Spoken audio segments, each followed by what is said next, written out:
YouTube. Welcome, Welcome, all of you to Homecoming. Wait, we're streaming? We're streaming. Yeah, streaming now. Arrives 20 minutes late with an iced coffee. No, this is just water. Intruder alert. Intruder alert. Okay. Oh, how'd he get in? Okay, here we go. Now it's up, so I'm gonna send out the link to you guys. I'm definitely Already got the notification. I'm a real fan. You get the Panda Man notifications. Hell yeah. Panda Man fam. Panda Panda's Man. already on here. The Panda Man. How many people are here? I Dang, there's a clicked lot the of people. notification bell so I Already can feel 6 like this people one. in Okay. like a few seconds. 6. Yeah. I'm one of those 6. I'm one of them. Awesome. Same here. Okay. The You guys sea- smile. God. I'm gonna I'm take a doing my- picture. Awesome, thank you. Everybody You looks look so so cute. Let's see, Caitlin and I'm Leia. gonna let people join before I I should stop the playing. welcome announcement. Oh, I have that song stuck in my head now. Tis catchy. I welcome all of you to. I never ended up getting my hairbrush, so I'm just gonna tough it out.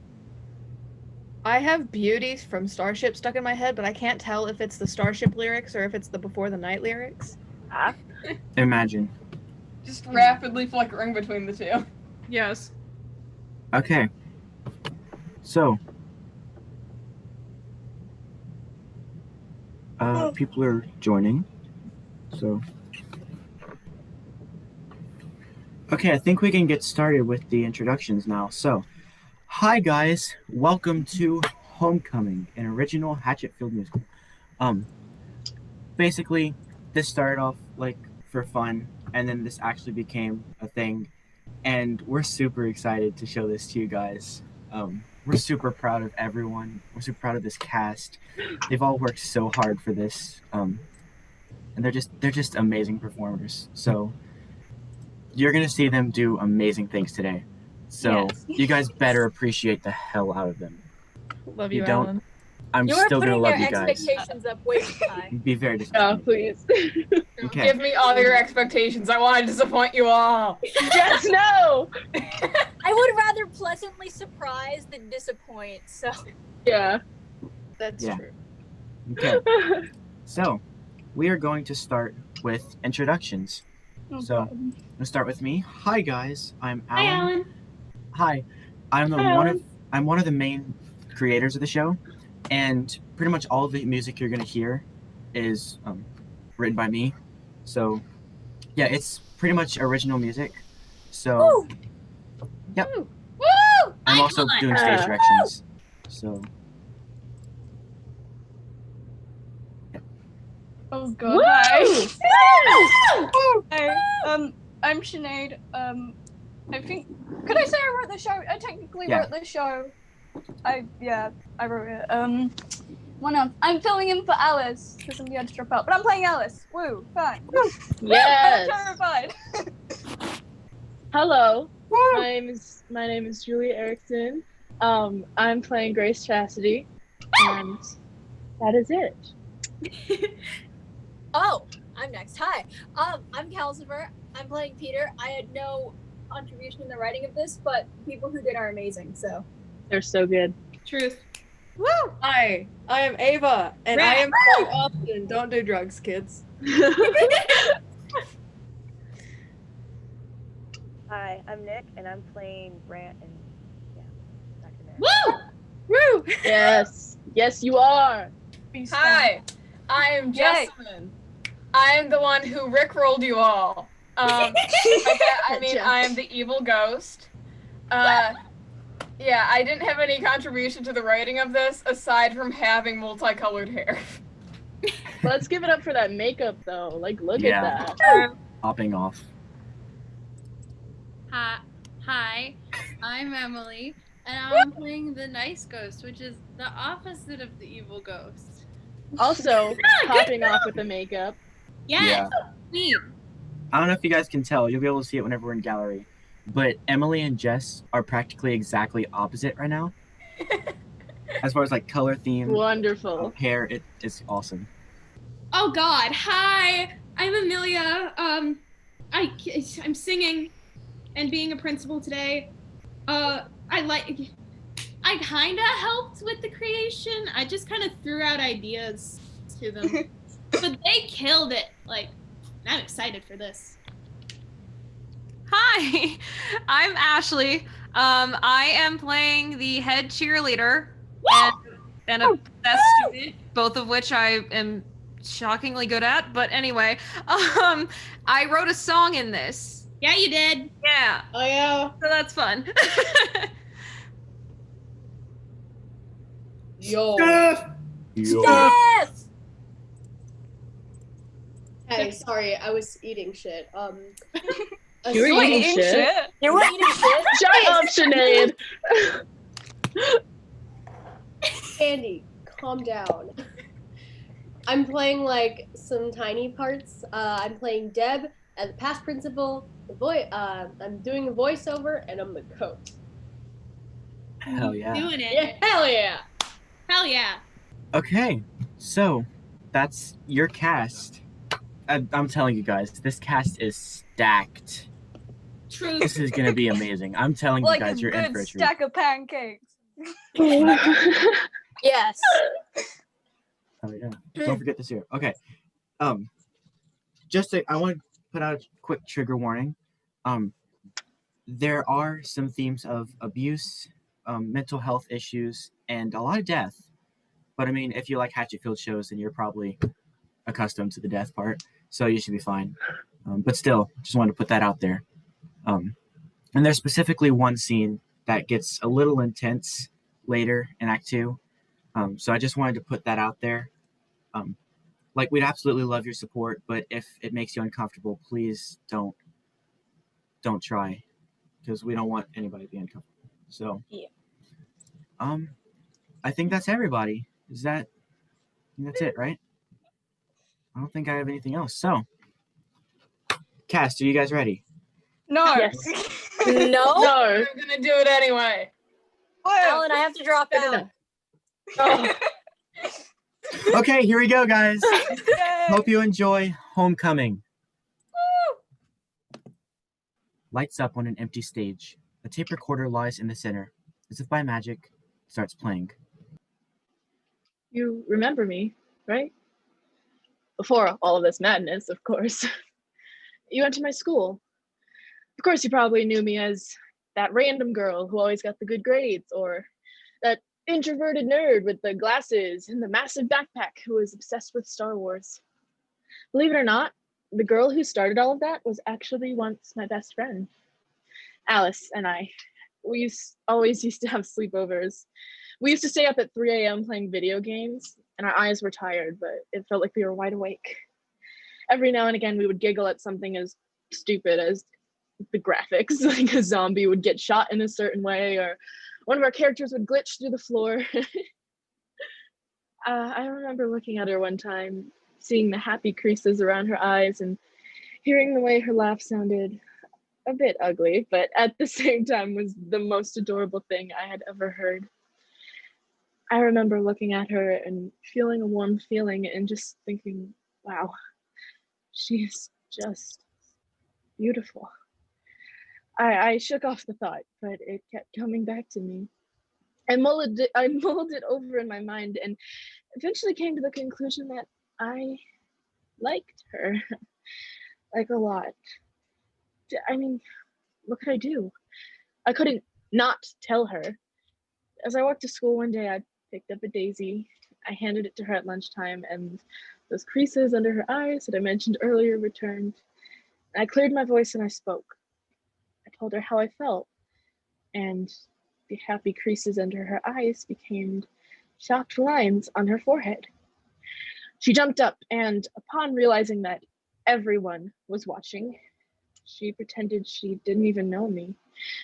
She quickly shouted insults at me, and I ran off. A mess. A heartbroken one, at that. I'm pretty sure she forgot about that. I mean, I haven't seen her in 4 years. She later came out, but at the time I was almost a complete stranger. It's funny. I think I still like her, despite what she's done. But I'm nothing to her. She probably doesn't even remember me. Grace Chastity, the nerdy prude.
A hooded teenager, Austin Stevens, enters on a dark stage. He graffitis the wall with cans of spray paint as the lights open up on a crowded high school hallway. A teacher walks up to him from behind. Excuse me, young man. Shit. I'll give you two choices. You can either attempt to explain yourself or just take this detention slip. Austin opens his mouth, but no words come out. He snatches the detention slip and stomps off. More students run around on stage doing normal high school things. They're in 80s themed costumes, colorful wigs, crazy hairstyles, bright neon pants and shirts, and some are even dressed up as their favorite movie characters. A few athletes in Letterman jackets surround a small student, harassing him.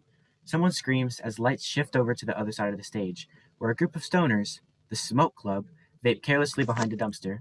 A girl, Alice, walks across the stage to her girlfriend, Deb, among the club. Deb, what are you doing here? We've been over this. You can get in serious trouble if you're caught. Relax, babe. We're never gonna get caught. It's kind of our thing. We can get out of any situation we want. Well, if I don't think you'll be able to do it, What I'm on very. earth is going on here? Alice stands very still as she turns towards the principal. I'm sorry, Principal Cockholder. I was just minding my business when I. She turns to face the rest of the club to find them gone, leaving her alone to clean up the mess. I'm sorry, you were what? I was just worried Mr. Bentley accidentally threw away my extra credit product, and I wanted to make sure it wasn't in the dumpster, so I got my classmates to help me look so I wouldn't accidentally get stuck in there, because then it would get trapped in the entire school day, and because of the automatic loss system, which wouldn't unlock till the end of the day when the lunch ladies emptied out all the uneaten food. So that by that point I'll be probably dead, and I'd be stuck here for 7 hours. Okay, Alice, I'm gonna stop you right there. None of what you said explained the vape pods in your friend's hands when they ran away as I came over. You didn't let me get there yet. I was just about to tell you how. I think I've heard enough, young lady. Here you go. He hands her a pink slip, just like the one handed to Austin earlier. Alice looks at the paper in her hand. Motherfuck! Scene 2! Time skip to the end of the day. On stage, we see scattered desks facing the front of the stage. Furthest left is Alice, sitting up pretty straight with her ankles crossed. She traces the top of her desk with the tip of her finger. Behind her, sitting as far into the corner as he can go, is Peter. He seems pretty restless in his chair, but in a nervous way, not wanting to make eye contact with anyone in the room. He sits bolt upright with his legs together, tapping his foot as he stares down at the ground. Brant, the popular jock, sits at the front of the room next to Alice. He looks pretty relaxed in his seat, but it's clear something is playing on his mind. He taps on the desk with his fingers. And finally, we have Austin. His empty chair next to Peter, he can be seen wandering aimlessly around the room, picking up a book every now and then and tossing it around before throwing it under the bookshelf. Our lead, Grace, walks in, and all eyes are now on her, staring. The silence could be considered painful. Alice clearly recognizes Grace and looks down at her desk, closing her eyes and gritting her teeth in her closed mouth. She lets out a large, agitated sigh. Shit. You know this chick, Alice? I've never seen her in my life. Grace goes to a desk and sits down. The principal walks in. Now, some of you bozos may be wondering why I'm here instead of Coach, but others may have been smart enough to work out that it's because of the pep rally that's going on as we speak. Despite having a bunch of work to get done, I have to sit here watching you. Oh, Alice! I didn't know you were in here. Yeah, you were the one. Well, I guess since you're a responsible enough young lady, perhaps you could keep an eye on these guys for me. But you put me in. Be very much appreciated. Thank you. The principal slides away. Austin drags his chair and puts it down backwards right next to Grace. He plunks himself down. Leaning against the back of the chair, he inspects Grace. Fresh meat, huh? I mean, you're new, dumbass. Leave her alone, asshole. What are you gonna do about it, little princess? Hey, why are you even in here? Okay, look, I am in here because I got caught spray painting some lockers. I don't know why the princess is in here, though. I thought little Miss Alice was teacher's pet. In fact, I'm a little shocked to see all of you guys in here. Like you, Peter, the nerd who sits at the back of the class. Never expected to see you in detention. And Brent, the star quarterback. Fucking bohunk, if you ask me. I wasn't even sure you were allowed in detention because of the whole football pep rally shit today. I will admit, it's nice to have company here every once in a while, but this group? This is not the group I was fucking expecting. Austin looks around at the silent group. He puts his chair back at his desk and sits down before laying back and putting his Doc Martens on the tabletop. He picks between his teeth as if trying to get food remains out of the gaps. What the hell is your damage? What's my damage? Brent, you live off your ego. Without it, you probably wouldn't even be here. And what a shame that would be. Shove it, would you? He stands up and starts approaching Brant. You know what? Sometimes I bet people want you to shove it. Don't you think people are tired of hearing you talk all the time? What up, dude? Look at my abs. I'm an asshole and everybody loves me. You're the one who's an asshole. He looks over at Brant and gets close to him, lowering his voice slightly in volume as he bends down so he's eye level with him. You see, that's the difference between you and me.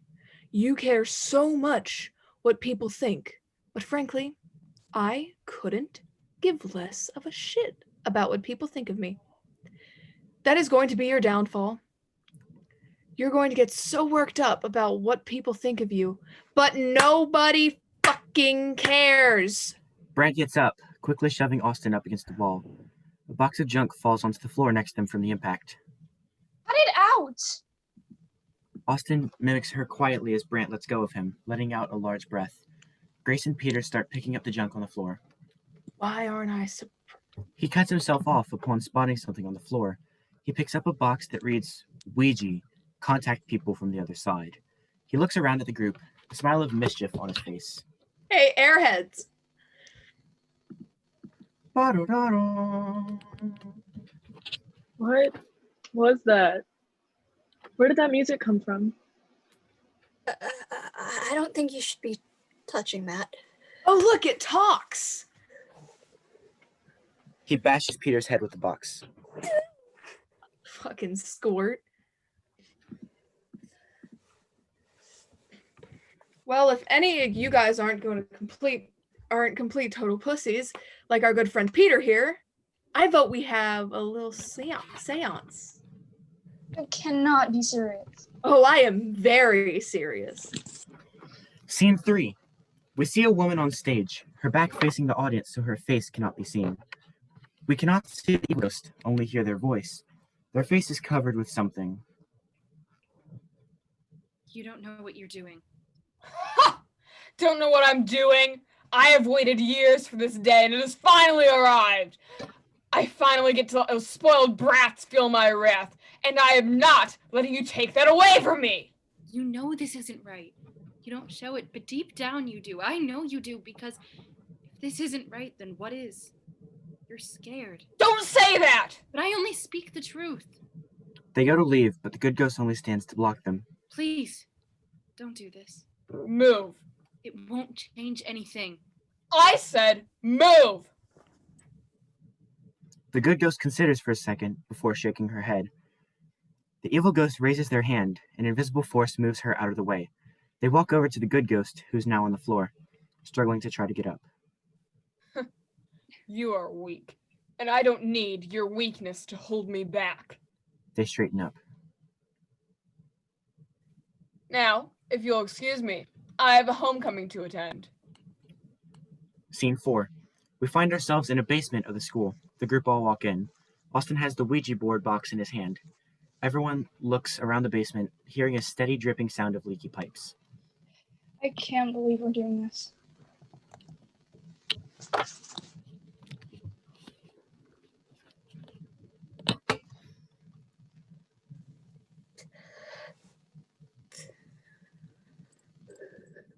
Oh, is little princess a little scared of a little ghosty woasty? I think she's right. We shouldn't be messing with this thing. I mean, most scientific evidence has gone against the fact that ghosts exist, but I would still argue against. Oh my God, you're such a pussy. Leave the guy alone, asshole. Who are you to call anyone an asshole? Can we just do this and leave? Austin gets out the board and chucks it onto the cold basement floor carelessly. What a little ambiance. Eh? I don't think that's very wise to do. The fire may set off the school sprinkler system. Austin gives him a look that shuts Peter up immediately. Austin then proceeds to start lighting some old candles that he found on one of the shelves before going over near to the door to turn the light switch off. Can't be serious. What? Are you afraid of the dark as well? Oh, do you want Petey or Gracie to hold your hand? She throws the Halloween mask that Austin used to scare Peter earlier at Austin. Oh my God, you're practically begging me to use this to scare the crap out of you guys. Oh my God, just hurry up. Okay, jeez. He switches off the light, leaving it so that the only source of light is the warm glow of the candles. I don't like this. I'm going back upstairs. Peter makes a beeline to the door, but Austin locks it with a small, menacing smile. Peter sighs. Everyone except Grace and Peter go back and sit in a half circle around the Ouija board center stage. It's gonna be okay. Okay, I'm right here. Nothing can hurt you. They join the group, but stay standing. Austin hands the planchette to Brant. Why doesn't His Highness do the honors? Scared to. Oh, sure. I'm practically shaking. He rests against the shelf behind him, arms behind his head in a relaxed position. He pulls out a vape and takes a puff. Brant places the planchette on the board with his fingers on it before taking a breath and speaking. Are there any spirits that would wish to communicate with us tonight? Alice snorts, laughing. I told you I wasn't going to work. The planchette darts across the board. Brant's fingers against it. It lands on yes. Alice moves back in shock, and Peter and Brant scream. Grace looks on curiously. I'll take that as a yes, then.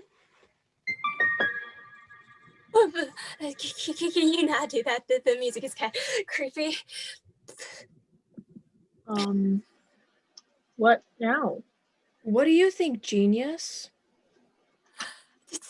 What I said about people being against, I think the answer to your question is, in fact, we must continue to talk to this supposedly supernatural entity. That was a rhetorical question. Man, you think a complete point to extra dweebarama like you would know that. Dweebarama? What do you want? Planchette darts across the board, stopping every now and again on specific letters. R.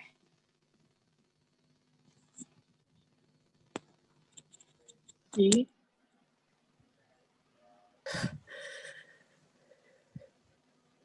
A. D. N. E.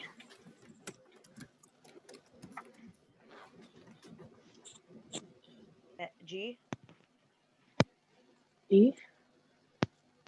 Guys, we should stop. Oh my god, dude. All you keep doing is whining and complaining, going on, and it's starting to piss me off. So would you please shut the... Brant stops immediately as music starts to play, rising to his feet. Peter runs to the door, frantically trying to unlock it, barely able to breathe.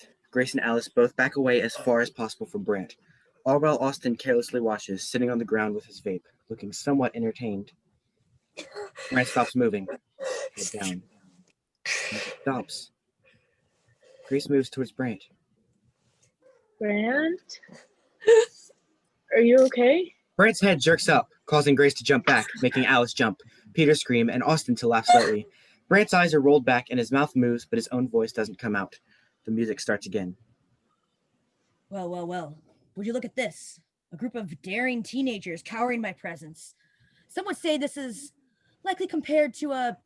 What do you humans call it? A dream? No. A nightmare. I've been waiting for so long. Trapped. I was watching and waiting for someone to open the portal to your realm. All right, dude. Very funny. Would you stop fucking around? You're making this seem late. Brant raises his hand in Austin's direction. Austin stops talking, as if an invisible hand is choking him. He's struggling for breath. Don't you see? The moment you laid hands on that board, you gave your life up to something bigger than yourself. And now, there is no going back. You see, your little friend Brant might not make it to the end of detention. His life is in my hands, and I'm very forgetful. So if I forgot to, say, let him breathe, he might just slip away and you'll never see it coming. If you wish to save his puny life, meet me down at the football field. Bring all your little friends, and as we're in for a wild ride. The lights go out. Lights up on the pep rally. Students are cheering in the stands that surround the massive football field. We see a group of cheerleaders performing your cringy basic high school pep routine. Let's kick things off with our very own Nighthawk Nancy.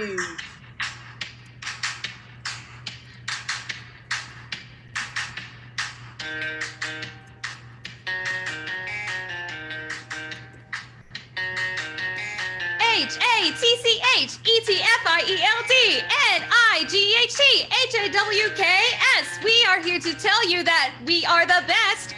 By the time that we're done, you'll forget about the rest. Woo! Let's go, Nighthawks. Here we go, Nighthawks. Let's go, Nighthawks. Let's go, Nighthawks. Let's go, Nighthawks. Go, Nighthawks! Brant walks on stage right, a smile on his face. Teenager 1 stands up and points. Hey, look, everyone, it's Brant! Clearly, Brant is well known throughout the school through his reputation as a jock. The crowd roars, cheering like crazy as Brant waves, soaking up as he goes towards the front of the field where Mike stands. Oh, look at that! One of our favorite footballers. Anything you'd like to say, Brent? Brant makes the crowd go silent, waving his hands in a quiet down motion. The crowd is silent. We see the group of teens rush in a corner of the stage. They look and see Brant.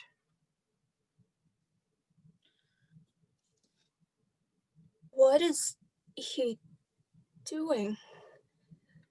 No time for standing and staring. Come on, before he tries to do something worse. Alice and Grace both run towards Brant. Alice grabs the microphone quickly. Guys, everyone, this isn't Brand. We were playing with a spirit board and things got out of hand. He's possessed, and if we don't get out of here, then we're all going to die. I'm serious. This isn't a joke. We hear a loud microphone feedback sound. Everyone except Brant covers their ears. Brant starts singing, his voice projecting from the speakers.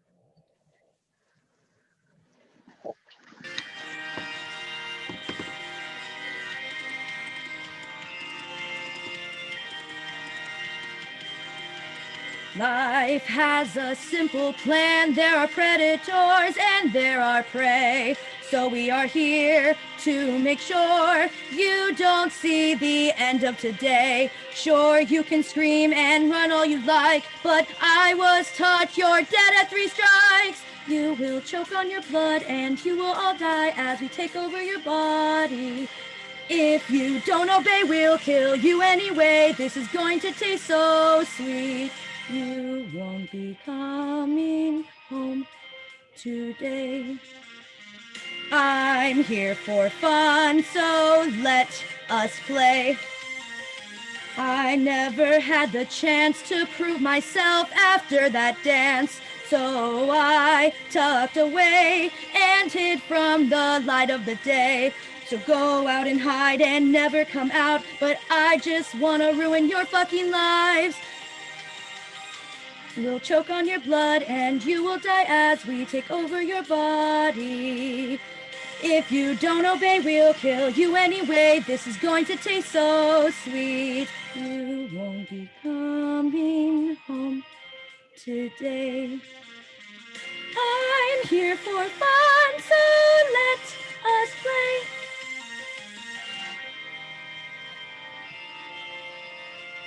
The students in the crowd simply laugh and applaud, thinking this was a well-devised prank. The power goes out and the students applaud. Scene 6. Lights up on the detention room. We see Alice sitting anxiously biting her nails, her ankles crossed as she sits with one hand on the table she's sitting on. Austin sits on another desk. He has it pushed against a back wall, and sits with his legs manspread. He is resting his head on one of his hands, seeming unbothered. Peter paces back and forth, panicking as usual. Grace sits on the floor, stage left, cross-legged. She seems deep in thought. She stares down at the ground in front of her, sitting pretty upright. We can't just sit here. What do you want us to do, Grace? There's a fucking psycho-possessed jock running around the school, and everyone thinks that everything that just happened on the football field was a prank. We could look for clues. In clues? Are you an idiot? What are you exactly planning on finding, Detective Squirt? I don't know. A motive? What is this, Scooby-Doo? For fuck's sake. Wait. You could be onto something. Oh, here we go. They're entering full nerd mode. Watch out! The ghost demon? thing kept talking about revenge or something. It may be the reasoning behind this whole thing. Good idea, Grace. Thanks. Oh, would you look at that? Gracie and Petey. Oh, actually, I'm... never mind. I say we split up. Yeah, each of us can search different areas of the school. Maybe that isn't the best idea. We could go in pairs. Hey, good idea. You girls can go together, and maybe I could try to get our Peter here a girlfriend. I don't think that is necessary. There is no way little Miss Movie Nerd is being dumped on me. That's okay with me. I can take Peter. No, I'm going with Peter. I don't want to be stuck with the human definition of asshole. That is foul language for a pristine princess. I'm hurt. Where's my case? I think I'm gonna go with Grace on this one. Was that bad? Sorry. Oh, it's okay, Petey. Figured you and Grace would want some alone time. Okay, so you guys check the left side of school, so the offices, some of the classrooms in the cafeteria. Me and Peter can take the right, so that's the gym and the school file rooms and whatever other stuff is there. Okay, don't worry about checking every classroom, otherwise we'll be here all night. How do you know where everything is? It's only your first week here.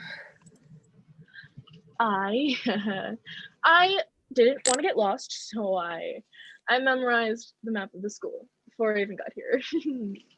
Woo, social anxiety. Okay, we'll circumnavigate our section and then come back to meet here, and we'll show each other our findings. And English, that is? Right. Okay, look around the left side of the school, and once you're done, come back here and we'll talk about anything that we've found. Right. Lights up. Scene 7. Lights up on Alice and Austin. Austin is walking confidently in a beeline to the opposite side of the stage. This is unlike him. He isn't normally this excited about helping his team out. Alice follows. They walk past a corridor and Alice hesitates. The classrooms are that way. Uh-huh. We're supposed to be searching in them? Yeah, I know. Then why are we going this way? Oh my god, are you really gonna do what those nerds do? It's a dumb idea, Alice. Now, you can go have a little treasure hunt around the classroom for cluesies. Or you could come to my locker with me. What's in your locker?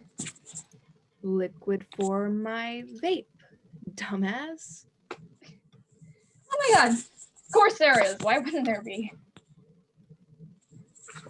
Lights down. Lights up on Grace and Peter. They're in a room that holds all of the school records. Grace looks around in wonder at the overspilling filing cabinets. This looks like it could take all night. I would think that it would take a couple of days. Peter, that doesn't help. Oh, right. Sorry. Well, the ghost talked about like a dance or something, right? That must have meant they probably died on school grounds, right? Possibly. Because then why would they still be here? Okay, so if there's supposedly a body found on site, then that must have been documented somehow. Perhaps in the public eye. The newspapers. The newspapers. Lights down. Lights up on Alice and Austin, now at Austin's locker. It stands out from the row of lockers on each side of it, spray painted, dented, and scratched. I wonder which one it could be. Was that a sarcastic comment from little Alice?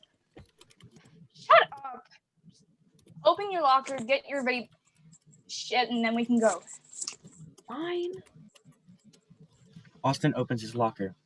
We hear a possessed student approach, humming the possession song. It.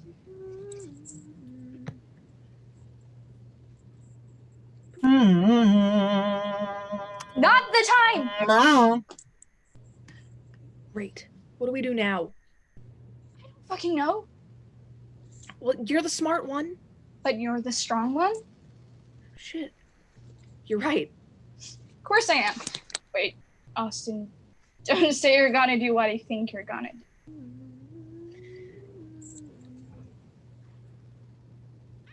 The possessed student enters the stage, a creepy smile on their face.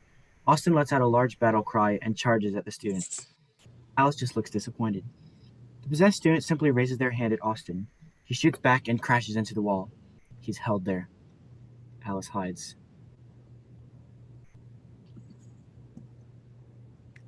Funny seeing you here, the idiot who didn't believe I was real. I wonder, this body that I'm in seems rather puny, weak. Your body will make much of a stronger vessel. We see the possessed student start to approach Austin, getting closer to him. All hope seems lost until we hear a gunshot. The possessed student was shot. They fall to the floor, and the spirit drifts off into the air. Gone, for now. Alice comes out of hiding, and Austin falls to the floor. They both look around. What the fuck just happened? We see General John McNamara enter the stage. Who the fuck are you? My name is General John McNamara of the United States Military, Special Unit PEIP. We call it PEEP. What? What the Fuck? So you guys are like spies?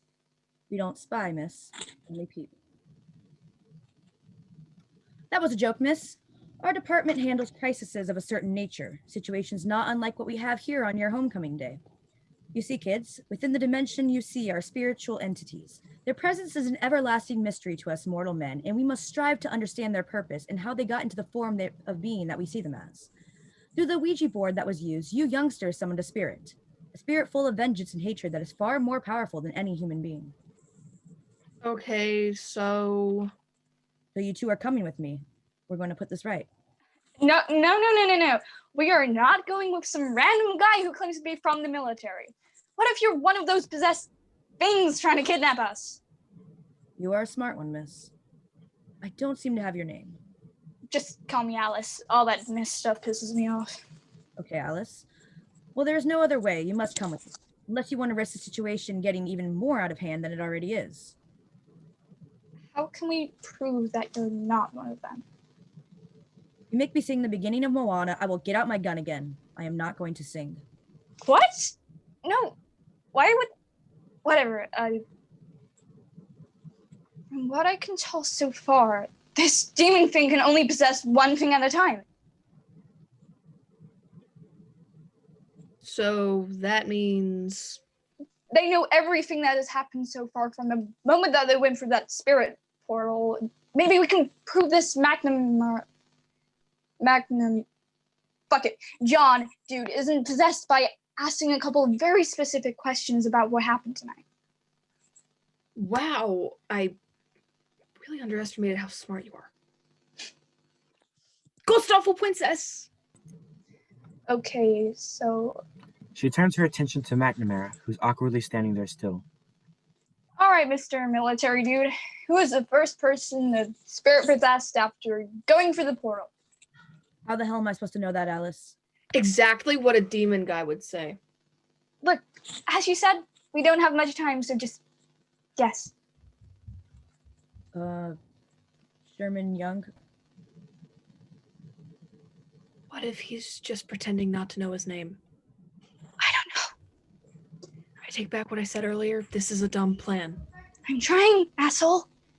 Look, shall we just trust him? I mean, we haven't got much to lose, and if he was possessed, we'd probably be dead by now. Not to mention, he just saved your life. Fair point. Okay, we're in.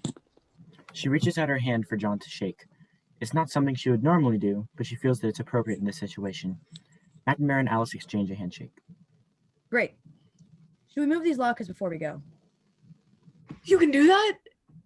Okay. They move the set off stage. Scene 8. Lights up on Grace and Peter in the library. Grace is on the floor with her legs crossed, and Peter sits a bit away from her. There are newspapers all around them, spread messily. Grace inspects one piece of paper, Peter rubs his eyes sleepily. You can tell he's putting everything into staying awake. He reads the newspaper, trying his best to concentrate. Grace looks at him. What time did you go to sleep last night? That's not important. We should really just go on with looking at these.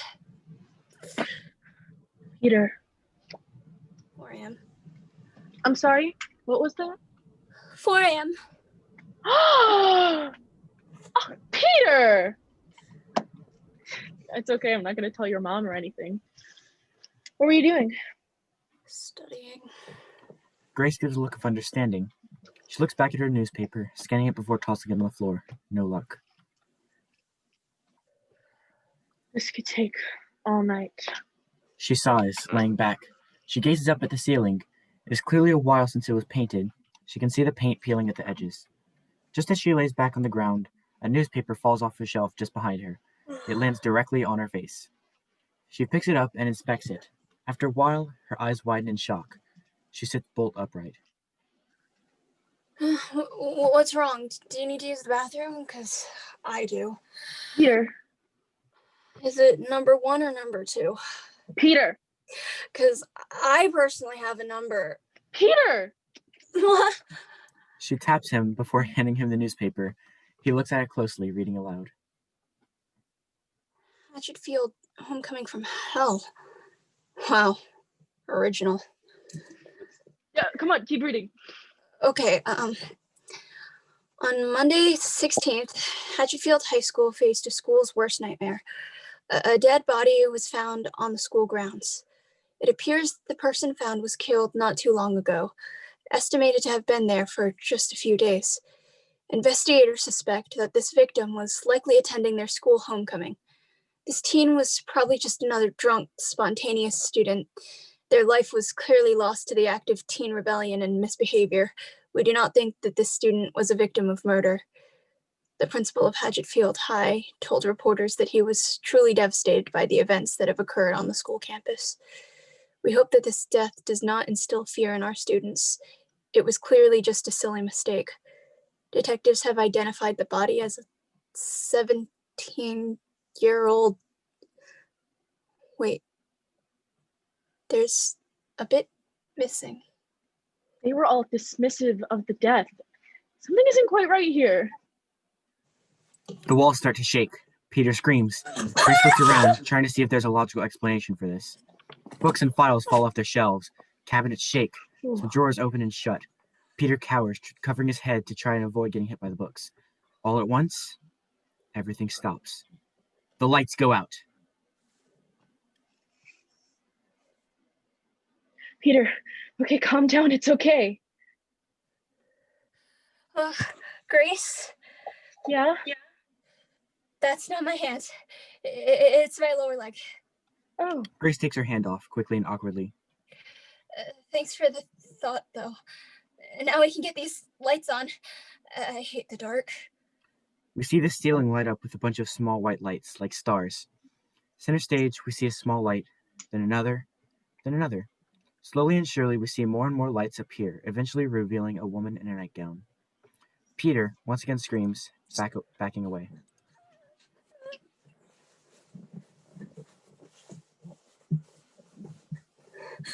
No, not another ghost. It can't be happening. Grace feels that this entity is good. She doesn't know why, but something radiates a feeling of safety from the ghost. The ghost smiles comfortingly. Look, Grace. How do you know my name? I've been observing this group's actions throughout the night. Bit creepy. Doesn't explain why you're here, though. Please, let me finish talking. Something that the person possessing everyone doesn't know is that when you children opened that portal to the spirit realm, not only were they able to escape, but I followed them. But why? As far as I can tell, you have no bad intentions for any of the students in this school. Exactly, Grace. I'm here to try to put their mistakes right, and for that I need your help. So you know them? The ghost, I mean? All will be explained in due time, when you're ready. Okay, one last question, at least for now. If you've been watching us since that dude came out of the portal, then why reveal yourself now? Good question, Grace. I wanted to wait for the right moment. I wanted you children to form a bond of trust. By watching you and Peter here just now, I was able to see that you two are already almost there. Miss, I'm confused. You have every right to be. This night has been an eventful one for all of you. No. It's not that. You see, we're just sitting here, all innocent and minding our own business, and bam, the walls start to shake and shit. Stuff is falling everywhere. The lights go out, and then you appear. Listen, Grace, I don't know about you, but I don't trust this lady. Peter, okay, Peter. Oh, slow down. Okay. She glances at the ghost before taking Peter to a corner and whispering to him. Listen, I know this night has been bad. What just happened was insane, okay? But I have a good feeling about her. What if she's like, I don't know, like our spirit guide or something? Oh, our guardian angel.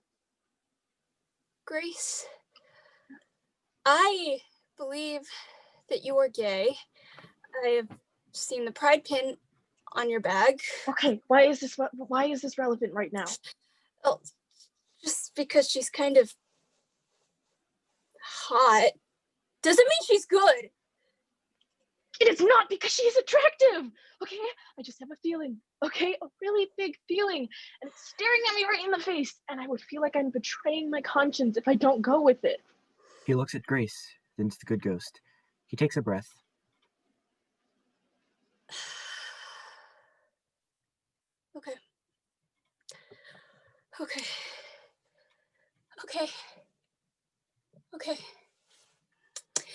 Okay.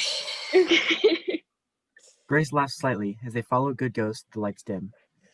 Scene 9. Lights up. Center stage, we see a desk with recording and radio equipment on top of it. We see General John McNamara enter stage right, followed by Alice and Austin, who's trying to refill his vape. Whoa. How come I've never seen the inside of this room before? It is the school's radio room. It's likely that this room could only be accessed by faculty and student volunteers. From here, they make announcements and do the school radio station. Now, what I brought you children here to do is broadcast an SOS to anyone who may be able to help, as well to alert your fellow students in school of the situation at hand. Wait, radio station? Ooh, maybe I could stream my music from here. What? Nobody wants to hear your music, Austin. I mean, you probably listen to awful artists like that band. What is it? The Apotheosis? The Sniggles. No.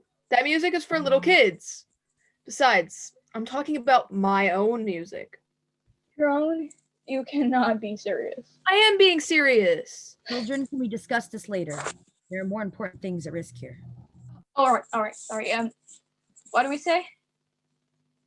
John hands Alice a neatly folded piece of paper from his pocket. Alice takes it and scans it over before nodding. Austin starts fiddling with the buttons of the radio desk. It's surprising that he is helping so much. The only reason why he's probably doing it is because it's one of the only things he knows a lot about and enjoys.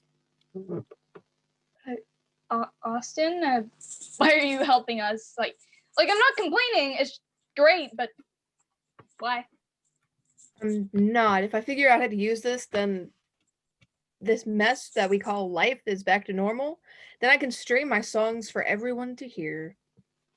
Oh, right. Well, okay. Well, could you turn on the microphone and start broadcasting? Military dudes doesn't need to read this. McNamara. Bless you. Okay. Austin presses a few buttons and eventually nods at Alice. Hello, people of Hatchetfield. My name is... Insert name and age. Just say your name and age, then continue. Oh, okay. My name is Alice. I'm 17 years old and I am a student at Hatchetfield High School. Earlier today, me and my friends played with a Ouija board. Upon doing this, we unleashed a dark force more powerful than any mortal being. It might sound crazy, but it's true. We wanted to tell any students still in school either to evacuate or hide as best as they possibly can. And to any citizens who have students at school, We need you to stay. The radio starts to make weird white noise.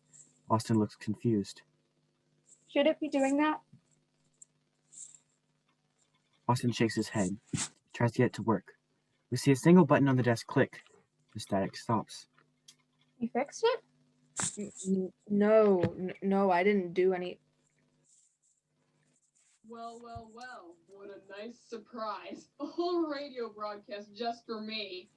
McNamara, you've outdone yourself. What do you want? Oh, just to have a little fun is all. And of course, let the citizens of Hatchfield know that I'm here. You see, your children are not the homecoming football game. No. In fact, they're all locked in the school. You see, as an immortal being, I have powers that your tiny little mortal minds wouldn't be able to fathom. Oh, the damage that they can do. I wouldn't put money on the fact that you will see your precious kids after the events of tonight. I am going to become so powerful that I can single-handedly destroy this whole town. The radio blows up. We hear an electric sound. There's a power outage throughout the school. McNamara pulls out a flashlight, very conveniently. Suddenly, the good ghost glides in, followed in by Grace and Peter. Everyone exchanges looks. Grace and Peter notice McNamara, and Austin and Alice notice the good ghost. Who the fuck is Who that? the fuck is that? My name is General John McNamara. I'm a part of an agency called PEIP. We call it PEEP. John saves Austin's life, then showed us this radio room. Pretty cool if I say so myself. The room, I mean. I'll explain the rest later. Hello, if you couldn't tell, I am a ghost summoned from the Ouija board. I have come here to help put this whole situation right. Like you said, I'll explain later. Okay, I know this is a lot to take in, kids, but we need to get a plan on how we're going to fix this. It's okay. I know we will. Lights down.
bruh. Yeah. You know who it is. It's your boy. It's your kid. I got racks. I got millies. I got dollars. I got titties. Making so much coin. I'm the rapper of the century. I'm the kid. You know who it is. I'm so fly. I'm so cool. Got that drip. Got that money, girl. So sweet that it's like honey. I'm broken inside. So depressed. These kids will never understand. I'm breaking down. I need my man. Need my homies. Need my bros. Need my mama. Screw these hoes. These kids got nothing on me. I'm so fly. I got that money. None of these rappers can compare. I'm spitting bars. Cause life isn't fair. Got that flow, got that swag, but deep down I'm super sad. Always crying, always mad, yelling at my mom and dad. Breaking rules, sneaking out, but I do it for the clout. I'm so cool, yeah. Dropping that mic. I'm that kid. Peace out.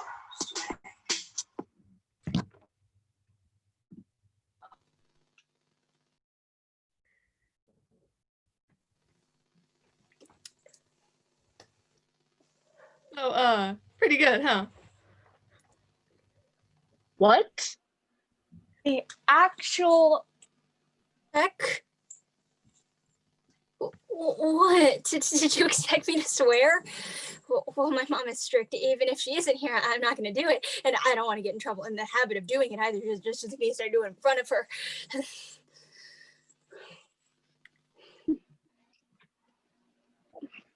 You were fine doing it earlier. I was stressed. Sorry. It's okay, Peter.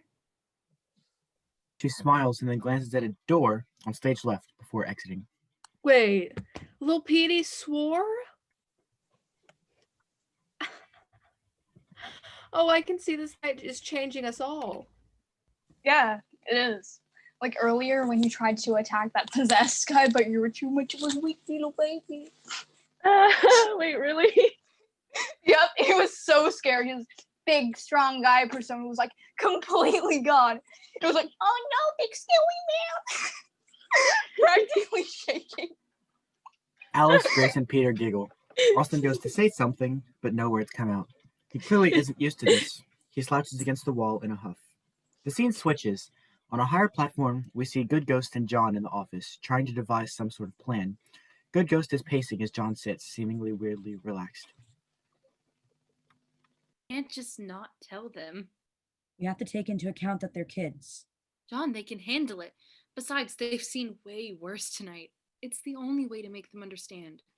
Ma'am, I know that you are desperate, but this plan of yours isn't so black and white. You could risk breaking the space-time continuum. You're forgetting that I'm a ghost. I have powers unlike you. You're immortal who probably can't even fathom the power that the supernatural holds. Oh, believe me, miss, I am aware. As I said earlier, I work with PEIP. The first P stands for paranormal, and though it is rare, I have had my fair share of experience with the other side. Then you would know that showing these kids what happened that night might be the only way for them to understand and beat this evil force. It might even be the literal only way. I lost more than I could ever imagine that night, and even if they don't figure out how to stop it, it would teach them a lot and hopefully pave the way for them learning how to. I'll protect these kids with my immortal life, and if that means that I get the chance to fix that mistakes that I've made. Are you sure about this? I've never been more certain. Okay, well, go ahead. I'll hold down the fort to make sure nothing bad happens whilst you guys are not here. Godspeed. John salutes, and the ghost salutes for a second, then breaks into laughter, clearly finding the word Godspeed way too funny. Godspeed. Scene 2. We're back in the detention room. Peter's performing a rap to the rest of the group. He has sunglasses and a baseball cap that is facing backwards.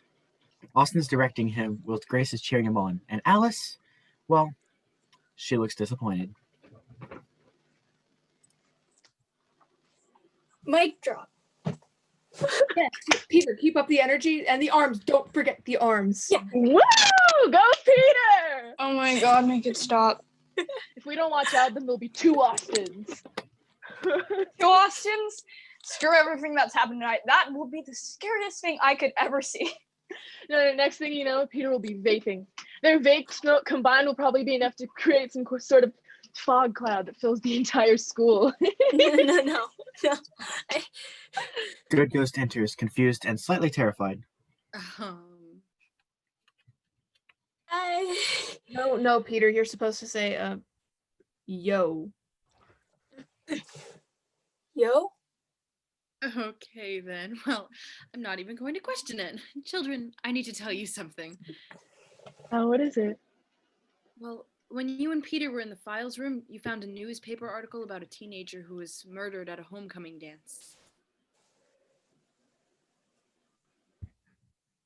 Oh my god, shut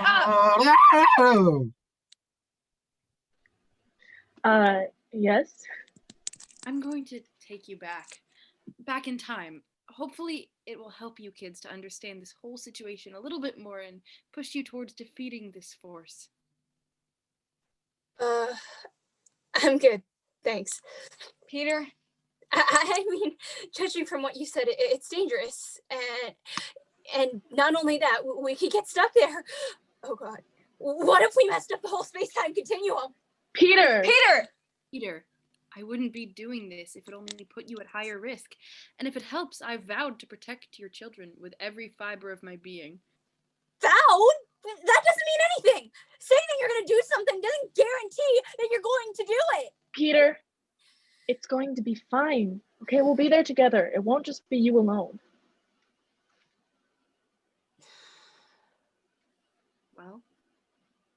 Everyone looks at Peter, expecting a response. Well? Blackout. Scene 3. Our main characters are center stage. It seems to be some sort of dance/disco. Teenagers are dancing and enjoying themselves. Where are we? The Hatchetfield High School homecoming dance. The year is 1983. She looks around as if she's familiar with the surroundings before spotting the clock on the wall. Oh, goodness, I must have brought you children a little bit too early. I'm going to leave and take care of some things. What I brought you here to see won't happen until 9 p.m. on the hour. People cannot see or hear you like you can see and hear them, so feel free to wander. Just make sure you keep in this room and are aware of the time. She disappears. Well, that was ominous. That's a big word for little princess. Gold star. Shut up. Well, I'm going to look around. See you later, dweebs. Grace is about to go off and explore, but Alice stops her. Hey, can I, talk to you? Yeah, sure.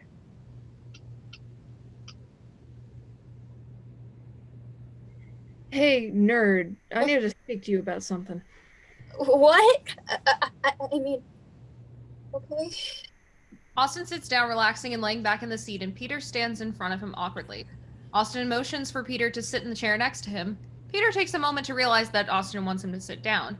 He makes a noise of realization before doing so. Why were you in detention? Come on, we're on a bit of a time crunch here, buddy.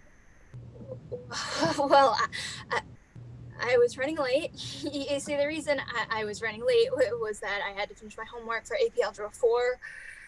Bullshit. What? That was a bunch of bullshit. It wasn't! Yes, it was. Come on, Peter. You never forget your homework. You arrive 30 minutes early to school every day without fail, and algebra is clearly one of your favorite subjects. How did you just... Look, you may see me as some troublemaking idiot who won't get an A to save his life, but I pay attention, okay? We cut back to Alice and Grace. What did you want to talk about? I'm sorry. What? I'm sorry about everything. What happened when you confessed you had a crush on me in middle school? Those years of being horrible to you that followed that, acting as if I didn't remember you all of today. Well, I had thought you had forgotten about all of that. God, I don't know whether to be glad or embarrassed. Glad? Look, I just wanted you to know, I'm sorry if this makes anything awkward. I could just go back to pretending I don't even know you. No, it's a pleasure to be known by you, Alice. She looks at Alice, gazing into her eyes. There's a second of silence. They look as if they're about to kiss. Grace interrupts. So, Wanna dance? We cut back to Austin and Peter.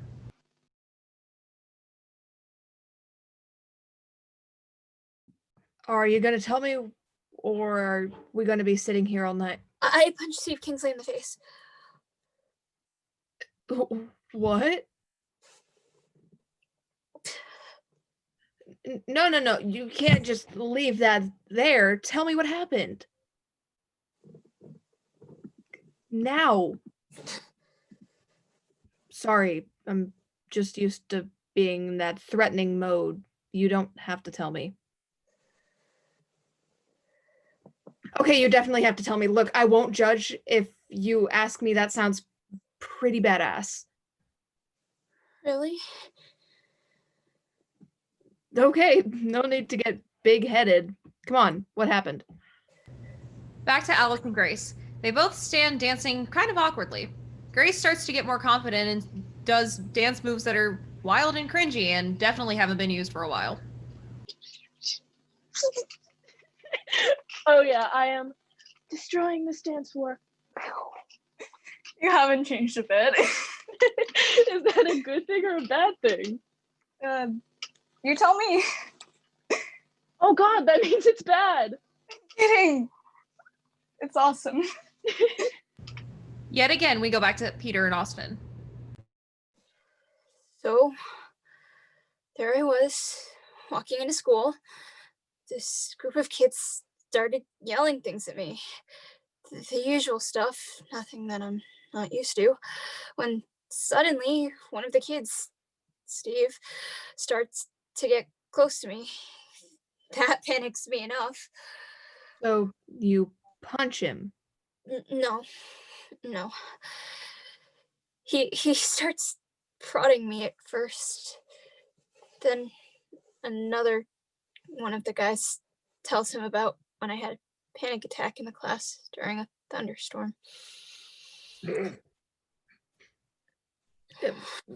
Sorry, continue.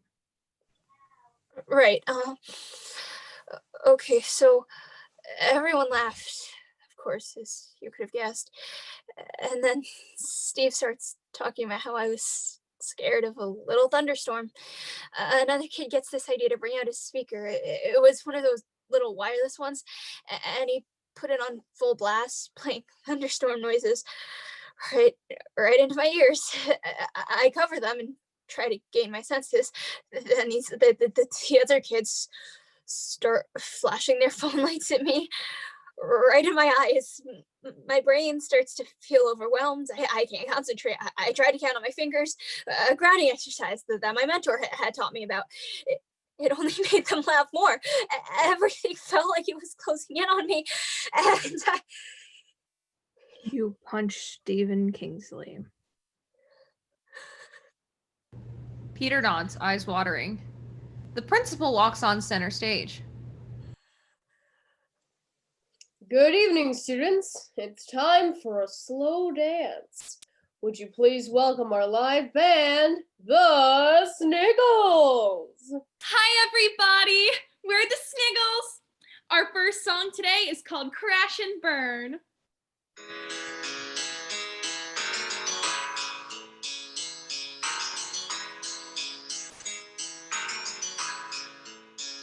I look up, see you standing there without a care.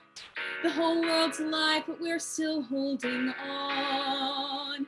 Guards are gone. My heart races ready to brace yourself for the fall. Time is frozen, so much left unspoken.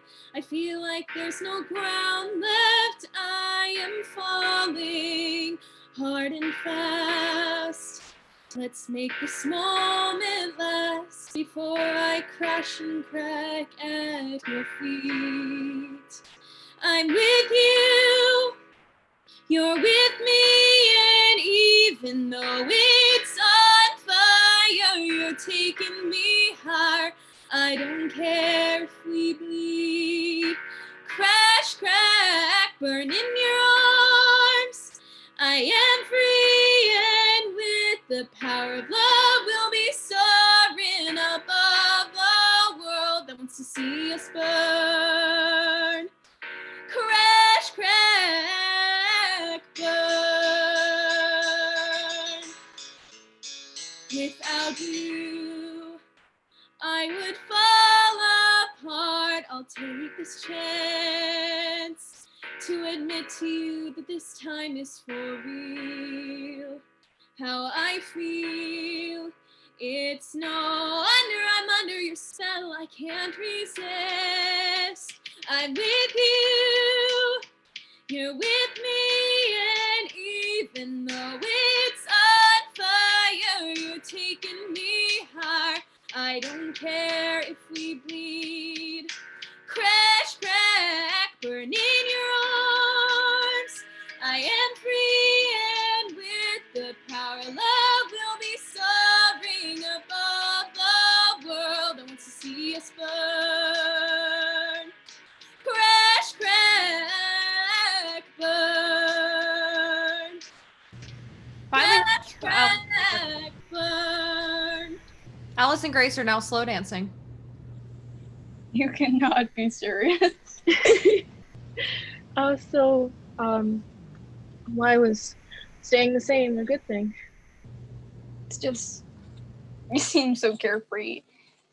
You seem to make the best of life, making yourself happy at most hard times as well as your friends. It might sound a bit weird, but I aspire to be like you. You? Aspiring to be like me? They stop dancing. Grace looks at Alice properly. Alice looks confused.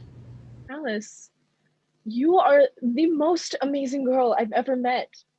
You're so funny, sweet, and kind, and you have a girlfriend and a group of people who actually seem to like you. Fuck, who am I kidding? Everyone likes you. You're smart. You're probably gonna make it to Harvard. And you are one of the most beautiful things I've laid my eyes upon. Grace. What? What, are you gonna stop me from talking?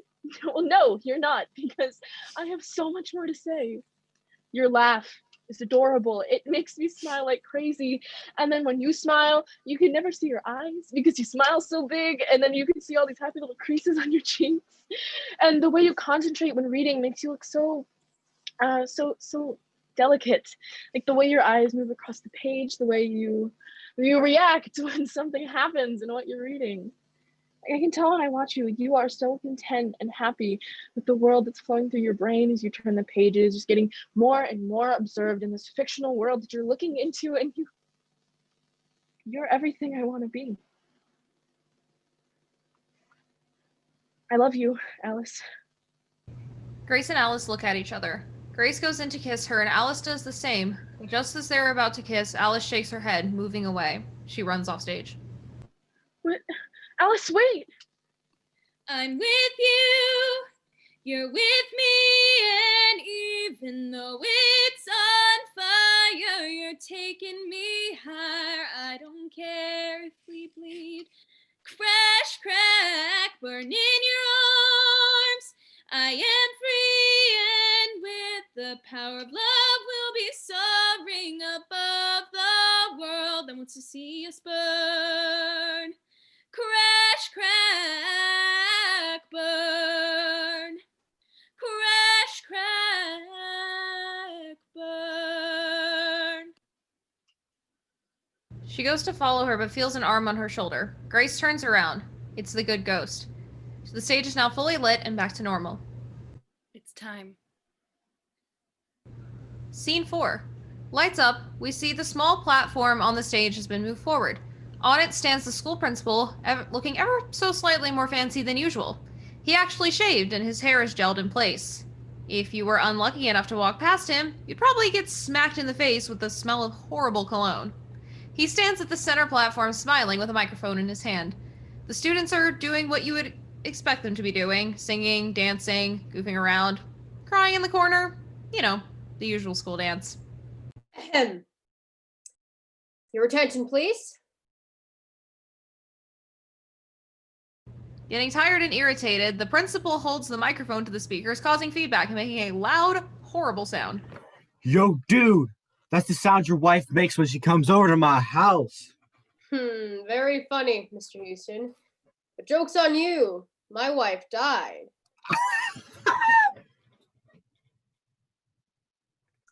Anyway, I just wanted to announce that the sports team, the choir club, and a couple of others have a surprise for Lucy Foster. Lucy, would you please come up here? A girl from the choir club laughs slightly. Her friend hits her in the arm playfully, shushing her. A small, nerdy student approaches the platform, clearly terrified and nervous. Once they get onto the stage, they stand awkwardly, glancing around slightly. The student looks down, fiddling with her hands. The principal looks around, and a smile seemingly plastered to his face, looks at the sports jocks and the choir clique, and speaks through gritted teeth. Well, go on. Don't have all night. Houston strides on stage, Letterman jacket and all, his fellow jocks following behind. They clearly think they look badass, but they actually look like idiots. The students watch, some who clearly know what's going on, giggle and whisper to their friends. We see a slight fear in Lucy's eyes. They don't look up, trying to stay calm. We see Houston grab the microphone. Hello, Hatchetfield High School! Woo! Now shut up. Down to the surprise. Our fellow student, Miss Lucy Foster, is the lucky victor, the prize winner. What? I didn't enter for anything. You see, my friends, Lucy has been lucky enough to win a date with the man, the myth, the legend, Stanley! I'm confused. I never entered any competition or anything. What's wrong? Come on, you should be happy. He gets closer. Lucy backs away, confused, overwhelmed, and embarrassed. Come on, you should be happy. It's not like anyone will ever get like you romantically anyway. Just a kiss, babe. They approach Lucy, eventually getting really close.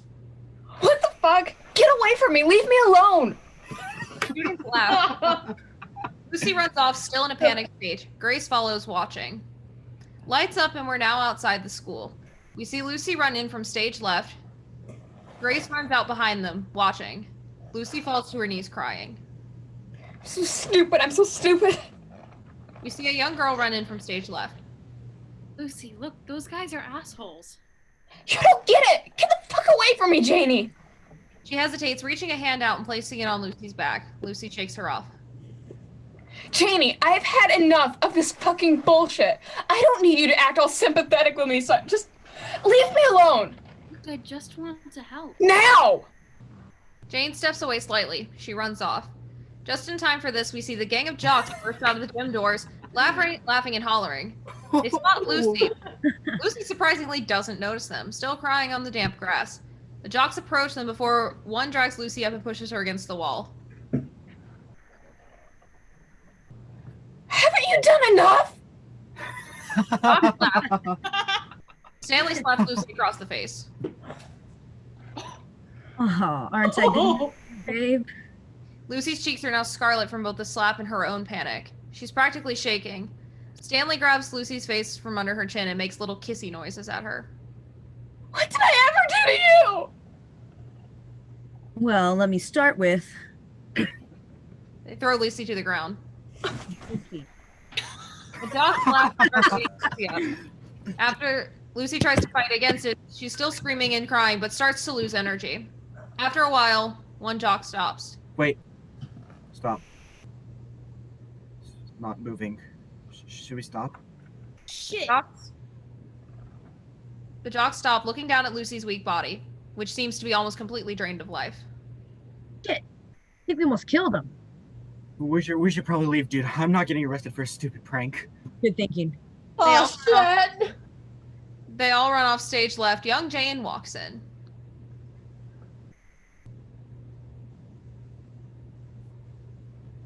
I'm sorry. I know I said I would leave you alone, but holy shit, Lucy! She runs over, falling to her knees at Lucy's side. Come on, Lucy. Stop messing around. Talk to me. Say something, anything.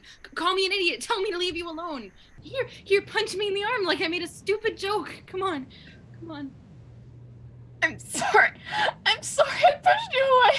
I thought I could handle it myself. I thought that if they saw me with you, they would hurt you. Don't be stupid.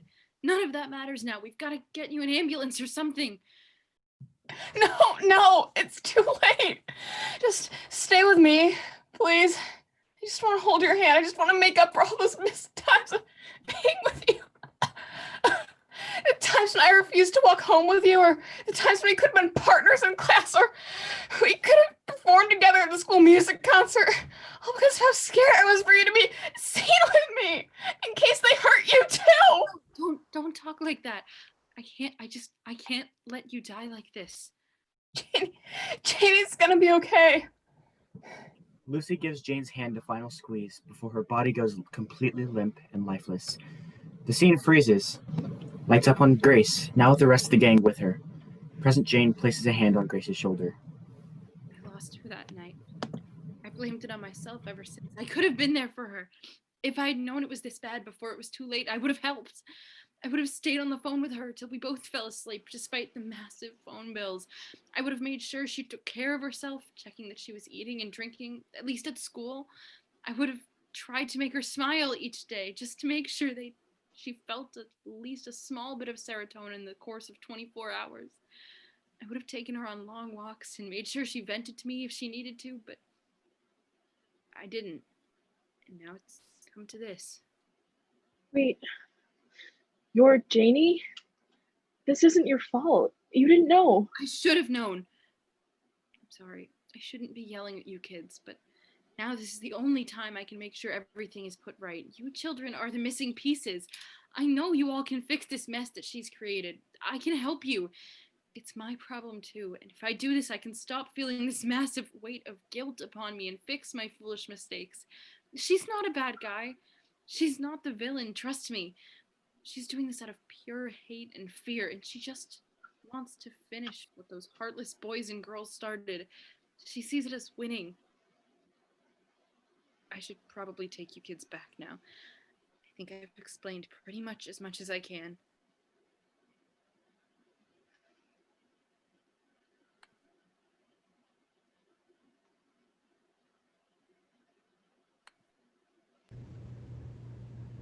Grace nods as if to say she's ready. The others prepare themselves.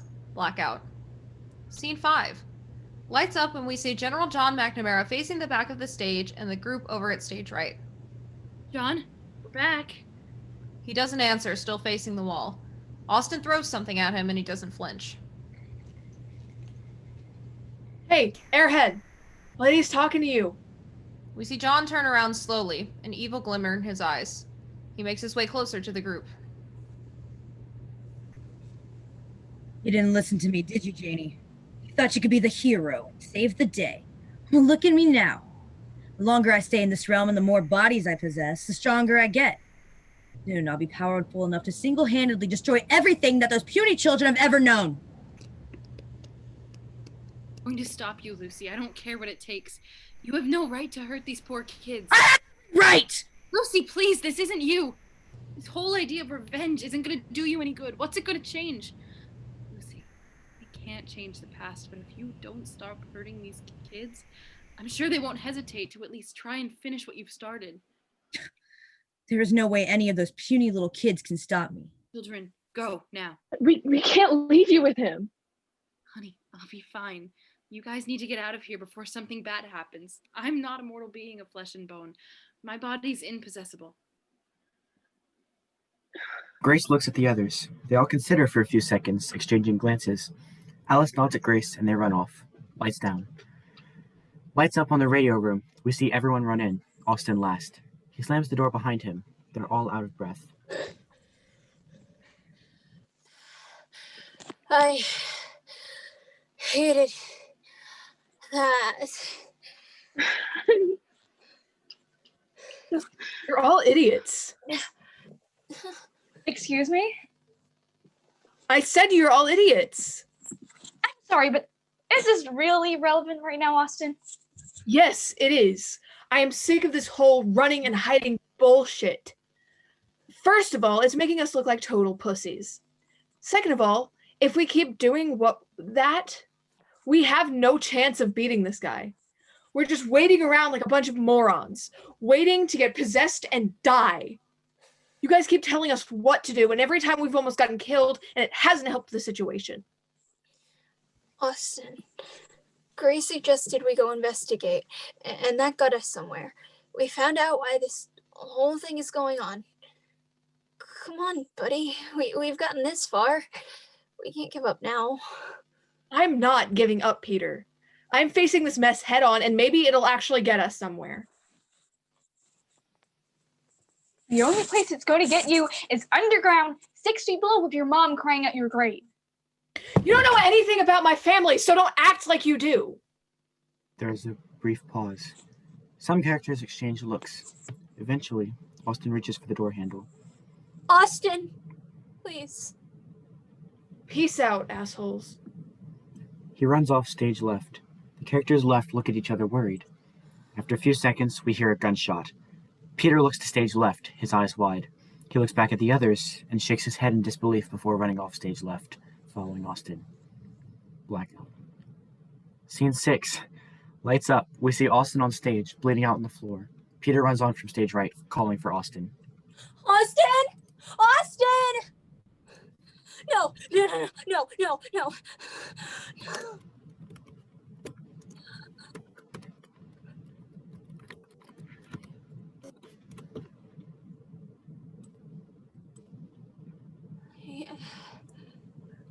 Hey, Pete. Austin. Squirt.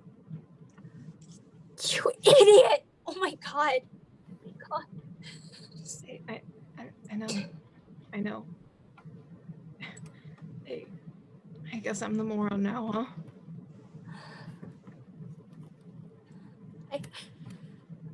I can't leave you here to die. Maybe the bullet missed your vital organs. I can try to get it out somehow. Some sort of metal tool to help. Slow down. This is my fault. We need to get back with Grace and Alice and Jane. I can't risk you dying because me being a reckless dumbass. Thank you for everything. I know I was an asshole earlier tonight, and I'm sorry about that. I didn't know.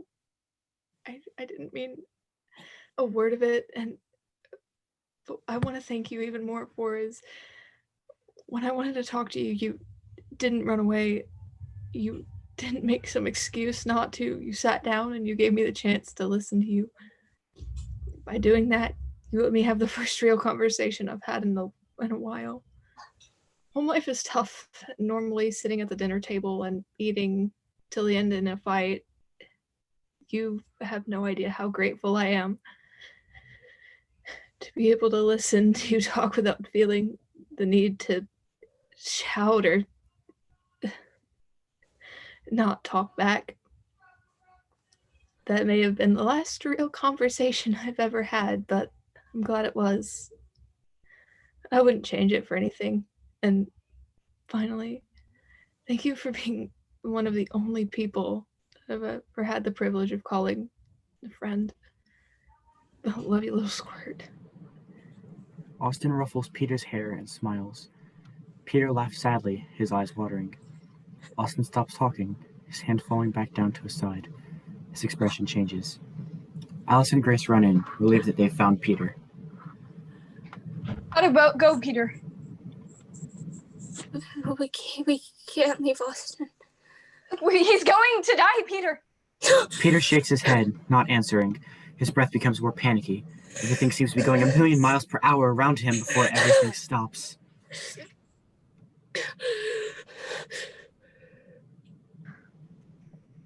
Peter.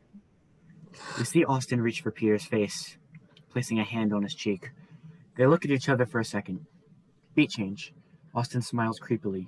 We see Jane enter stage left. How adorable. He never liked you, Squirt. You really thought that you could make a friend, not to mention a friend who is completely ignorant and reckless, and a dumbass. Well, if you think about it, it's your fault he's dead. Leave the poor boy alone. Why should I, Jane? I'm only telling him the truth. He deserves to hear it. I mean, I'm not going to give him any false hope. That would be immoral of me. How about I help him out? Take him to a place where people there do care about him and do want him, where people do care for him and love him. Possessed Austin smiles, looking at Jane before looking back at Peter. He starts to possess him, but Alice drags him away. The group run off. Scene 7. They run into the detention room, Alice dragging Peter in and Grace slamming the door behind him. Peter walks around, panicking. He's dead! He's fucking dead! This is my fault! It's all my fault! I didn't stop him! Hey, okay, slow down, okay? Okay, it's gonna be okay. None of that was your fault. I didn't stop him! I could have stopped him! Look at me! You couldn't have, Peter. You know what he's like, he doesn't listen to what other people tell him to do. He wouldn't listen to me! No, Peter! Shut up, Grace! I met the only person who took the time to listen to me for 10 minutes tonight. And what did I do? I lost him. All my parents care about is my grades. I love learning, but all of my enjoyment is sucked out of me by pressure and my parents wanting me to stay in on top all the time. They don't want to listen to me. They don't care about the thoughts in my brain. They care about what spills out onto the test papers when it comes to time to do so. My brain constantly feels crowded by thoughts. I can barely even think. But tonight, for the first time in ages, it wasn't because of him. Because he made it so I could talk. He let me talk. And not only that, he listened. For once, I wasn't dismissed as the quiet kid who won't talk, so don't bother trying to talk to him. I was a person and not a carbon copy of every other high school shy kid. I had feelings. I laughed. I cried. Great. I'm crying right now. I can feel. Do you know how wonderful that is? It is because of him. Peter breaks down, emotions whirling around his body like crazy. Grace and Alice exchange a look before both hugging Peter. Peter, losing someone is hard. You and Austin were close, I get that. There was nothing you could do. Austin even said so himself. Sometimes we make mistakes that are unfixable and we have to deal with the consequences. Children, get back. Eventually the door opens. We see possessed Austin.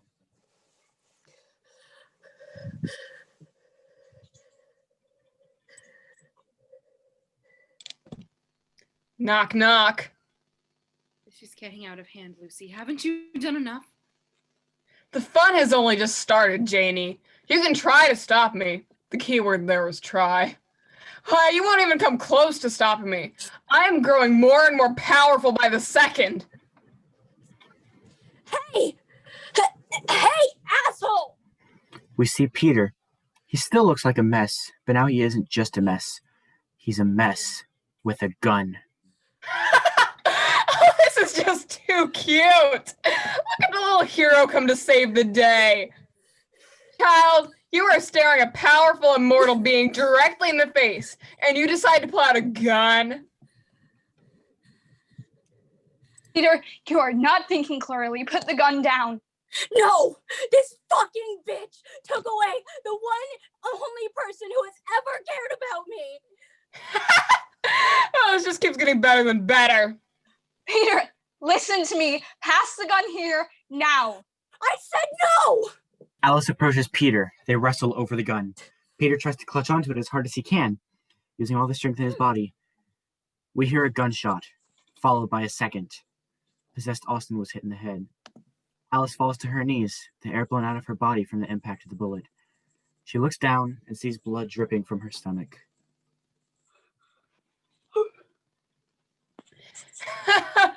I didn't even have to lift a finger. They're already dropping like flies. Austin's body falls to the ground. Peter gasps, looking at both Alice and Austin before running off. Jane follows him, knowing Grace and Alice should be alone. Oh shit! Oh shit! I'm gonna die! Alice, okay, Alice, slow down. It's a bit hard for me to do that right now, Grace. I know. Does it hurt? Grace, of course it fucking does. Okay, well there's gotta be a way to stop the bleeding. Grace. Yeah, there should probably be some sort of a first aid kit around here or something. Grace, I'm dying. Alice looks desperately at Grace, eyes watering. Grace looks back and sees, for the first time, fear in Alice's eyes. They hug and hold each other, not wanting to let go. I'm sorry. No, I am. If I hadn't tried to take that gun and wasn't horrible to you all those years, then it wouldn't be like this. I only just got you back and now you're leaving me. God, you're a bitch. They pull away from the hug. Alice winces in pain, lying down. Grace lies beside her. I love you, Grace. I always did. I know why I did all those things to you. I didn't want to admit it, but I was scared. My mom doesn't accept me. I'm only out to my dad, and even then he doesn't like girls that I choose to date. I was scared that if she saw me with a girl that confessed her love to me, she would never respect me. I was scared that something bad would happen. I let that control the way I acted, and it was dumb. I'm sorry. I don't care what it takes. You're gonna stop that stupid ass bitch before they get the chance to hurt anyone else. And you're gonna see the world. For me. I always wanted to go on a road trip. That was so sad I'm staying in this shithole of a town. Remember when we were kids, Grace? We would always talk about it. Where did we want to go? Scotland. We thought it would be like that game. What was it? Skyrim. That's the one. Life moves pretty fast, Grace. If you don't stop and look around, and every once in a while you could miss it. Did you get that from first school year? Yes. They laugh, eventually stop, looking into each other's eyes. They kiss. Damn it. God, I wish we did that sooner. Same. They both laugh again before hugging. They pull away, and Alice glances down before doing a double take at her bullet wound. Oh, shit. I forgot about that. Grace laughs. They press their foreheads against each other's. I love you, Grace Chastity. You nerdy prude. Grace laughs again, slightly through her tears. They hold hands. Alice gives Grace's hand a final squeeze before her body goes limp. Grace is left alone in the dark, with Alice next to her. She sits up. A single light is on her. We hear a sound effect, and Grace sits up, alone, looking around. She looks down at Alice's body, limp and lifeless. Her face crumbles.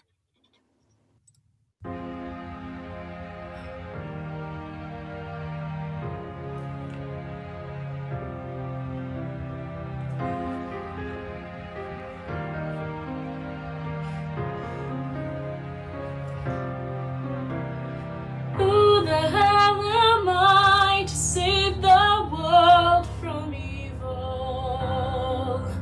Is it written in my destiny that I'll survive?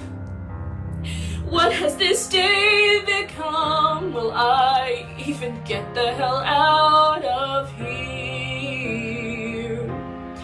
I did not know that I would be here right now. Alice was supposed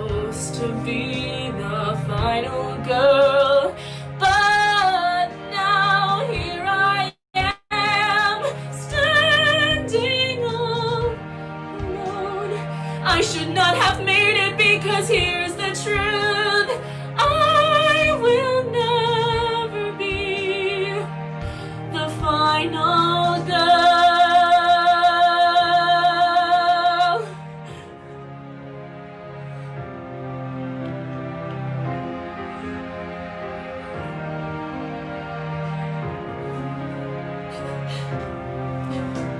The world's a dark and dim place, and it's not hard to see why.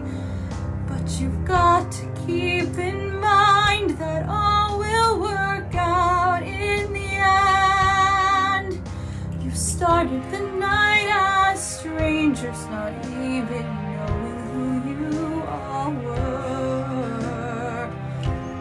But look at how far that you have come since then. There is always a bright side to everything. Grace, here you are, standing all alone. You have made it because here's the truth. You've always been the final look at you, standing all alone with your newfound power that you've earned tonight.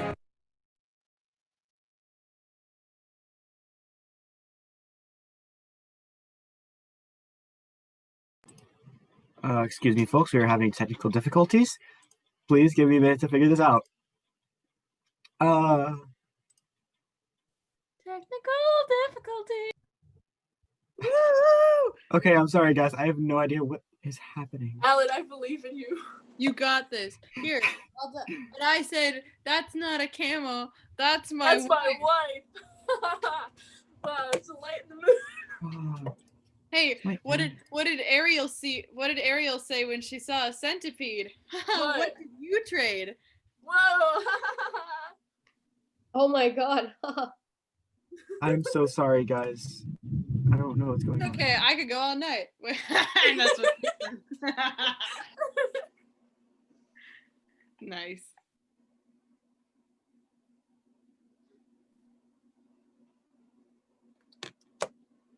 Ooh, let's Yeah. Okay. Really, Borman some fawns here. Okay, let's see. What's a good one? We've got ooh. Hey, do you want to hear a joke about a pencil? Yes. Never mind, there's no point. I was with you, newfound. Okay, I think we got it figured out. So, on with the show. Woo! Power that you've earned tonight. Take a look at the final girl.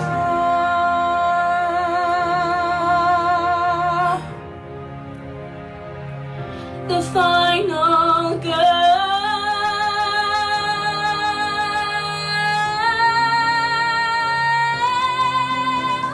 Here you are, standing all alone.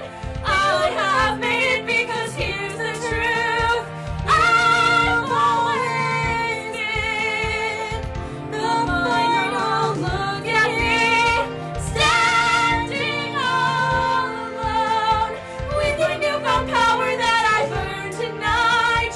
Take a look at the final girl.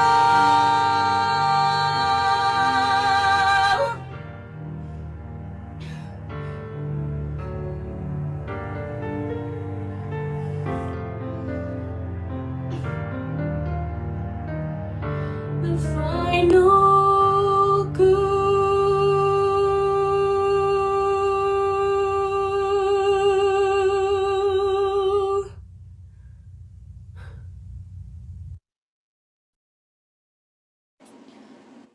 Thank you, Jane, for everything. Where's Peter? Don't worry, he's safe. He's had enough excitement for one night. I took him somewhere where he can't get hurt. There, I'll keep him safe. But what about Lucy? You must face her alone. I'm not sure if I can. Grace, I know that you alone will be able to stop this with my help. As I said, you're strong. You're also smart and understanding. Those are very good traits to have. You are the key, Grace, the person that'll put an end to this once and for all. Scene 8. Lights up on the school football field. The stage is lit from the back. Grace wanders in, nervous and slightly terrified. Okay, Grace. You can do this. I mean, how hard can defeating an immortal being from another realm who gets more and more powerful by the second be? Oh shit, I'm dead. Oh, Grace. Poor innocent little Grace. Seems like you're the last one. No, actually, Peter's still alive. He's just with... Silence! You are in my territory now. This is a high school. What did I just say? Silence. Brilliant! She listens. Now, Grace, I understand that you came here to try to stop me, correct? Yeah. Rhetorical question. But what if you took a different approach? What are you saying? Join me, Grace. Revenge, why, it's a powerful thing.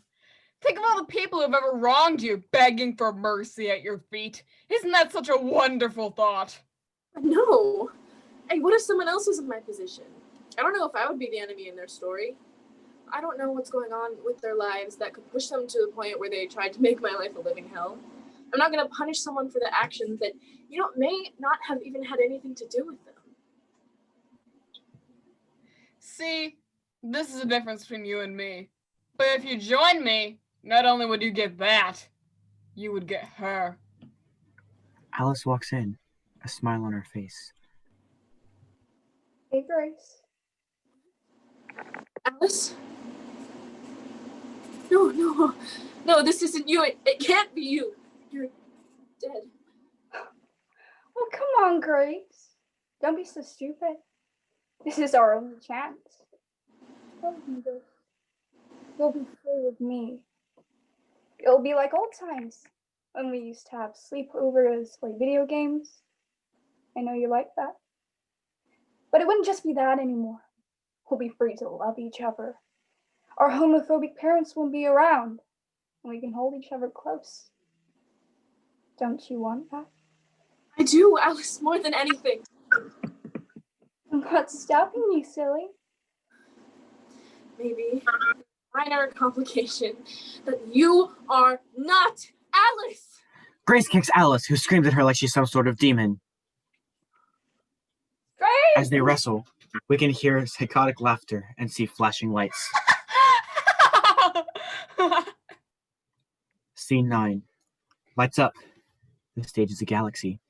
On stage right, we have one light on Grace, and on stage left, we have another light on a woman. Her back is to the audience. She has long, flowing, colored hair. She's on her knees, with her head down.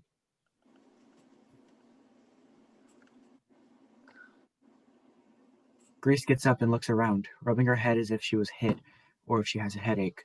She spots the woman. Hello? Who are you? No response. We hear crying. Grace looks around. Where are we? My space. False reality that I created based upon how I felt when approaching the end of my life. I'm not sure I understand. Don't you get it? Every day! They made me feel small, like I was nothing. My parents wouldn't listen. They told me I was just being stupid. I went to the school counselor and she told me, make some friends. Don't retaliate and they'll get bored and leave you be. Well, guess what, Miss Smith? I fucking did it. I didn't retaliate and now I'm fucking dead. She falls to her knees. Grace approaches her. Hey. Do you know how that feels? To be loved by everyone you've ever loved because of some stupid rumor. It just felt so... Alone? Trapped in space, floating aimlessly. Look, this doesn't change a thing. When I get enough power to get back to the mortal world, I'm going to destroy that whole fucking school and all of the assholes in it. What about Jane? There's nothing about her.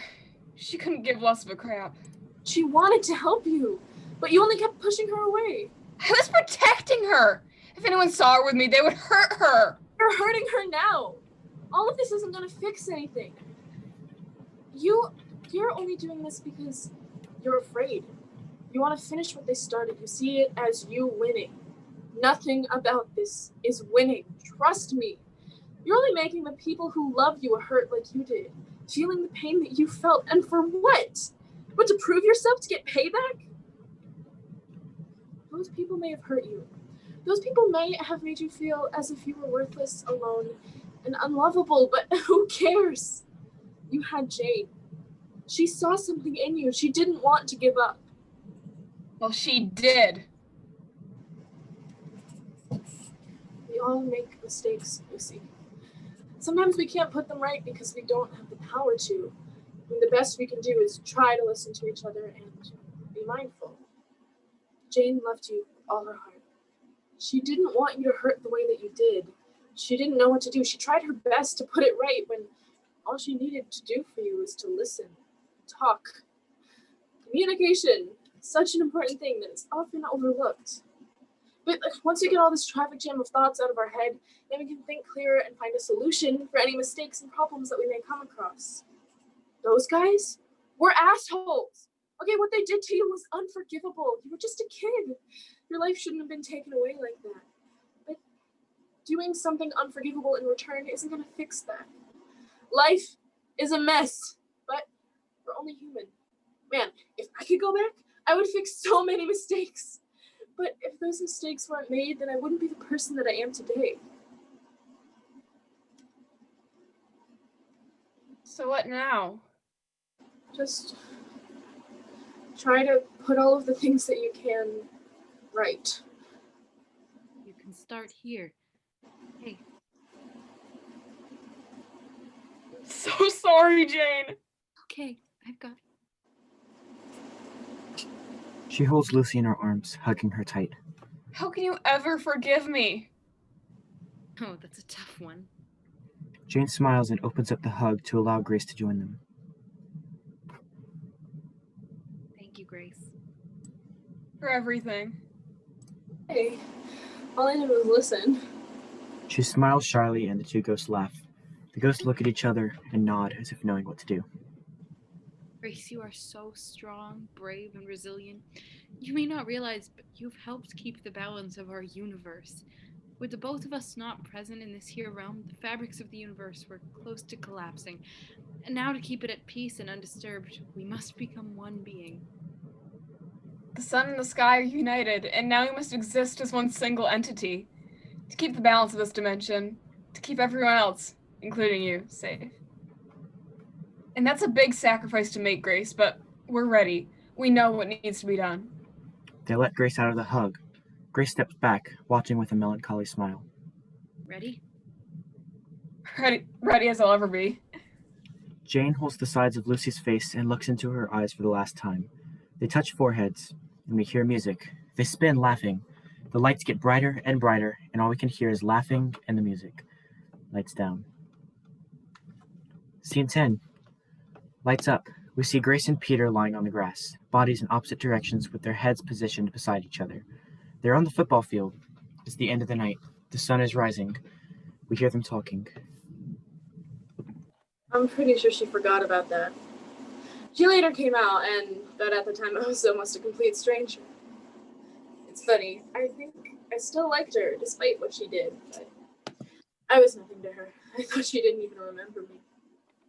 But now I know I was more to her than her weird ex-best friend who confessed their love to her in middle school and not just Grace Chastity, the nerdy prude.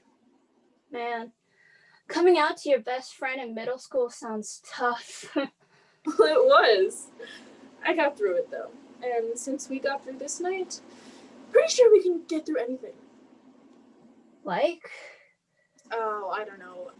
Maybe you could, do a TED Talk or discover a new element on the periodic table. Yeah, and maybe you could be the next Stephen King or writer of an 80s inspired hit movie. As if. Wait, how did you know I would like that? Well, your backpack is covered in 80s horror movie villains. You had the book It by Stephen King inside of said backpack. You also had a book/movie writing ideas notebook, and your lock screen is Friday the 13th movie poster. I mean, lucky guess?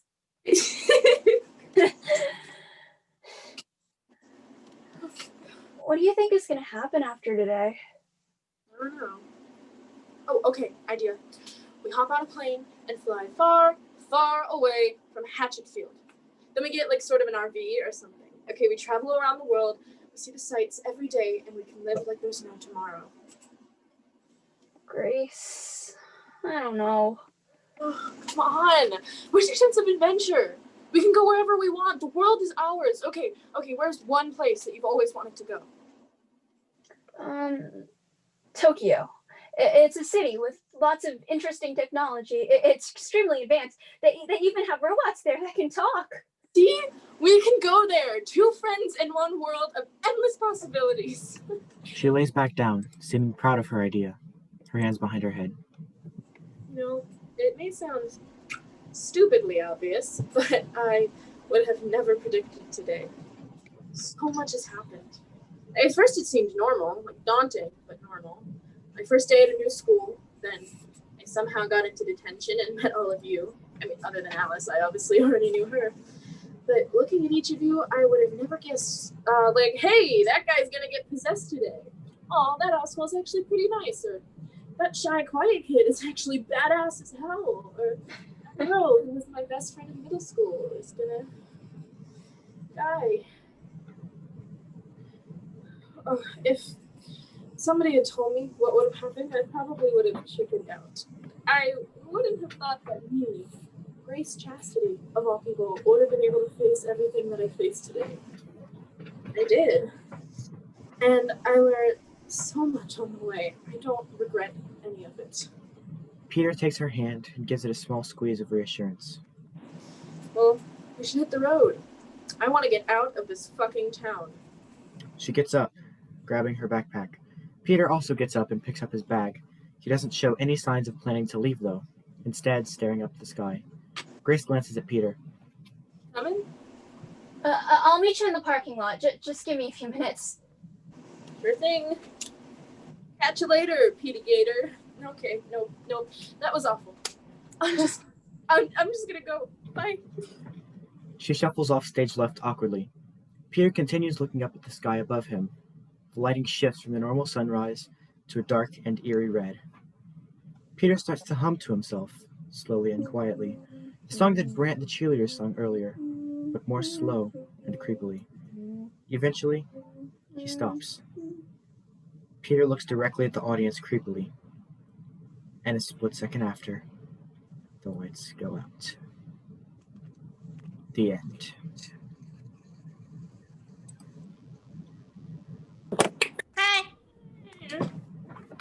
Oh my gosh.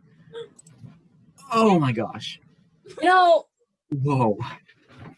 I feel like we should have the overture again as like an end credits music or something. Also, Cal, holy shit, dude. Oh my gosh. Makeup skills. What the fuck? I have no words, guys. You have a fan. She's been right here the Hi, whole Twix. time. Hi, Ella Twix. stayed here the whole time. Woo! Be proud. This is the first time I've We come get to celebrate now. crying in a raid. I know, it's weird. Yay. Weird.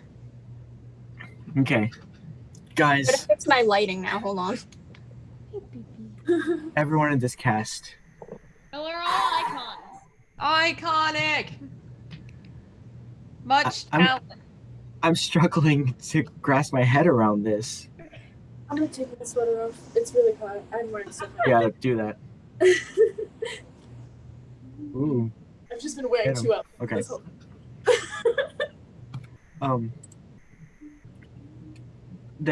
I don't know who's watching, but if you guys have any questions, you can ask it in the chat.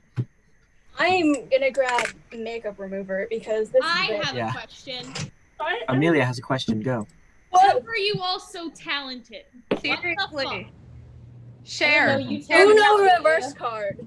Share the talent, please. Please.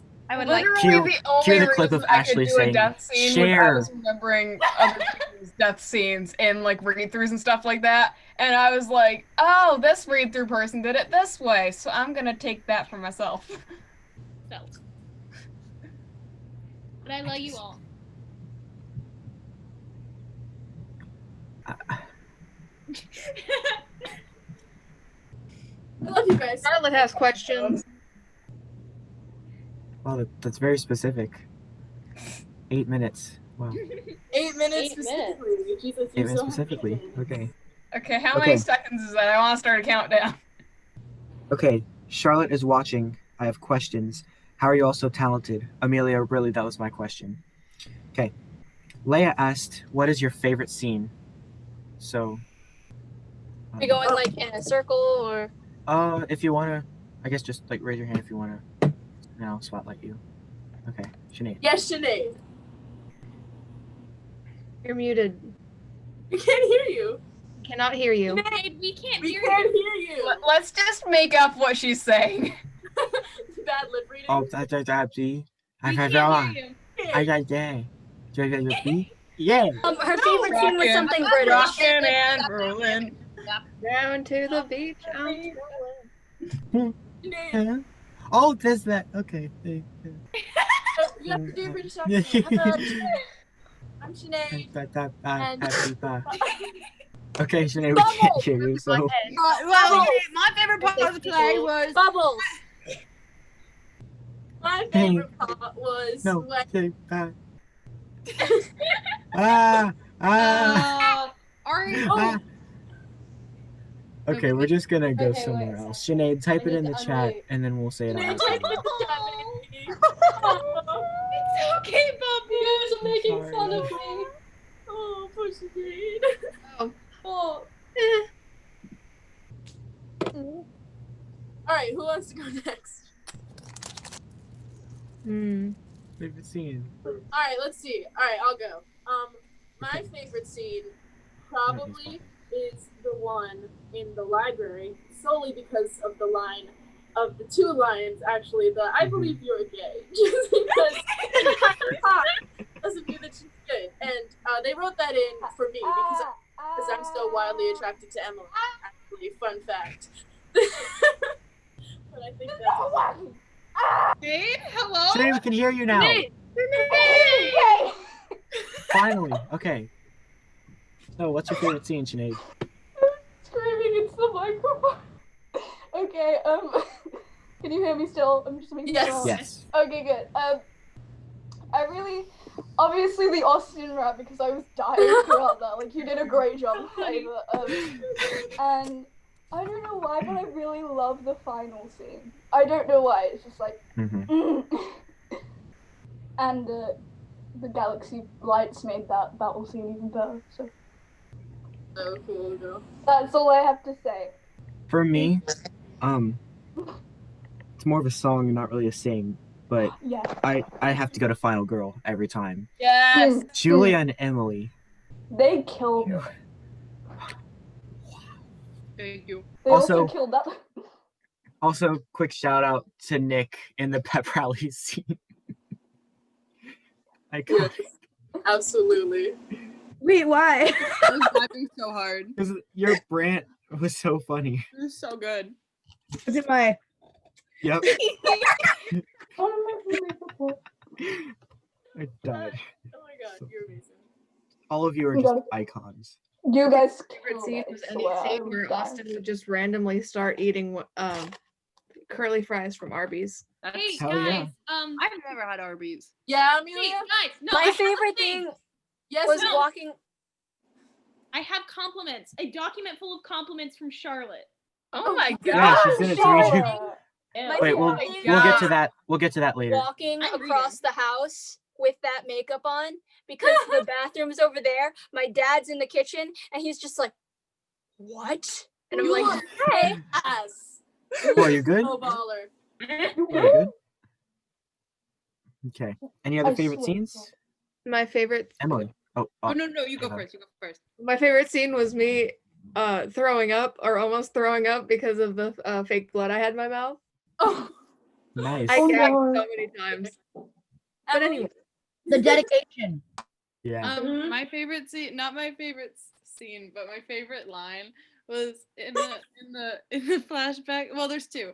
In the flashback scene when he goes, "Joke's on you, my wife's dead," and I was like, I love that. about that line. Steph, your delivery of that was so good. Well, joke's on you. My wife is dead. My wife's dead. So sucky. I messaged Alan about that line. My other favorite. That was too far. My other favorite is when he's like, what, number 1 or number 2? Because me personally, I have a number. Oh, I have a favorite line. My favorite So line. hard to say that line with a straight face, but I was not prepared for the My I favorite believe you're line gay. Was Emily's Just line. because she's hot is not me. My Okay, favorite I have line- a favorite line too. All right, hold on.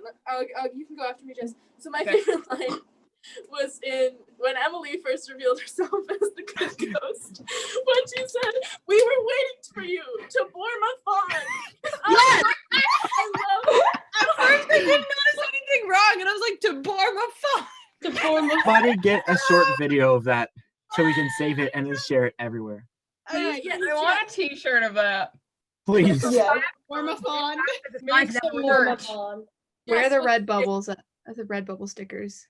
Yep. Only same vibes as the Spies Never Work done. Yeah. Spies never work. It's done, Mom. Like never work is done. Every 5 minutes. Like, Oh, to Jess, see what's your if you favorite guys can still hear me. Yeah, Like, I'm just gonna yell. My favorite line. It's not actually a line. It's a stage direction, and I lost it so many times in rehearsals because I had the line directly after it, where it was like, I know what you're talking about. "Peter is no longer a mess. He's a mess." He's a mess With a with a gun. That's called a Dude, red. I'm so glad. I don't know if you guys added it like afterwards, because I remember like feeling bad for laughing right before I had to say a serious line, but you made it so that the evil ghost laughs like an evil laugh, and I was like, "Thank you. I cannot." hold this." Why do you give me like the funniest lines and stage directions and then be like, "Cal, don't crack"? My Okay. bad. So we have a request from Emily. Emily wants us to share the name of the principal. That's Charlotte, Emily. I'm Emily. Did I say? Also, I still have to read all of Charlotte's compliments. All right. Yeah, we'll do No, it. but I have to Okay, leave. but Just send it like Send to it the to me, to I the have to send go- it to the I love you group all. chat. I gotta go Well- pick up milk from the store. Please come back. Don't go Peace get out. milk and never come back. Make sure to get bagged milk. no, come back. no, Seth, I will remove you from this meeting. Don't. Love you. Okay. Okay, well, anyway, so Charlotte Charlotte. wants to know the name of the principal. Principal Cockholder, baby. Principal Cockholder. I'm so sure about that. That's an unfortunate name for a high I was school. trying so hard to make Sinead break whenever she said that.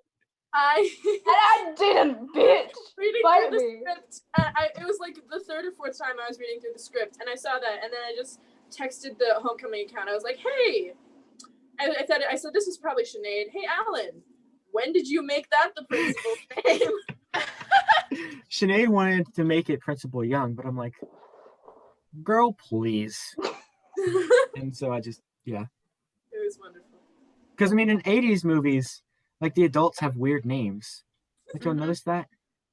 No. Like, there's so many adult women named Fanny. That's It's just so a normal. funny. That's just a normal name.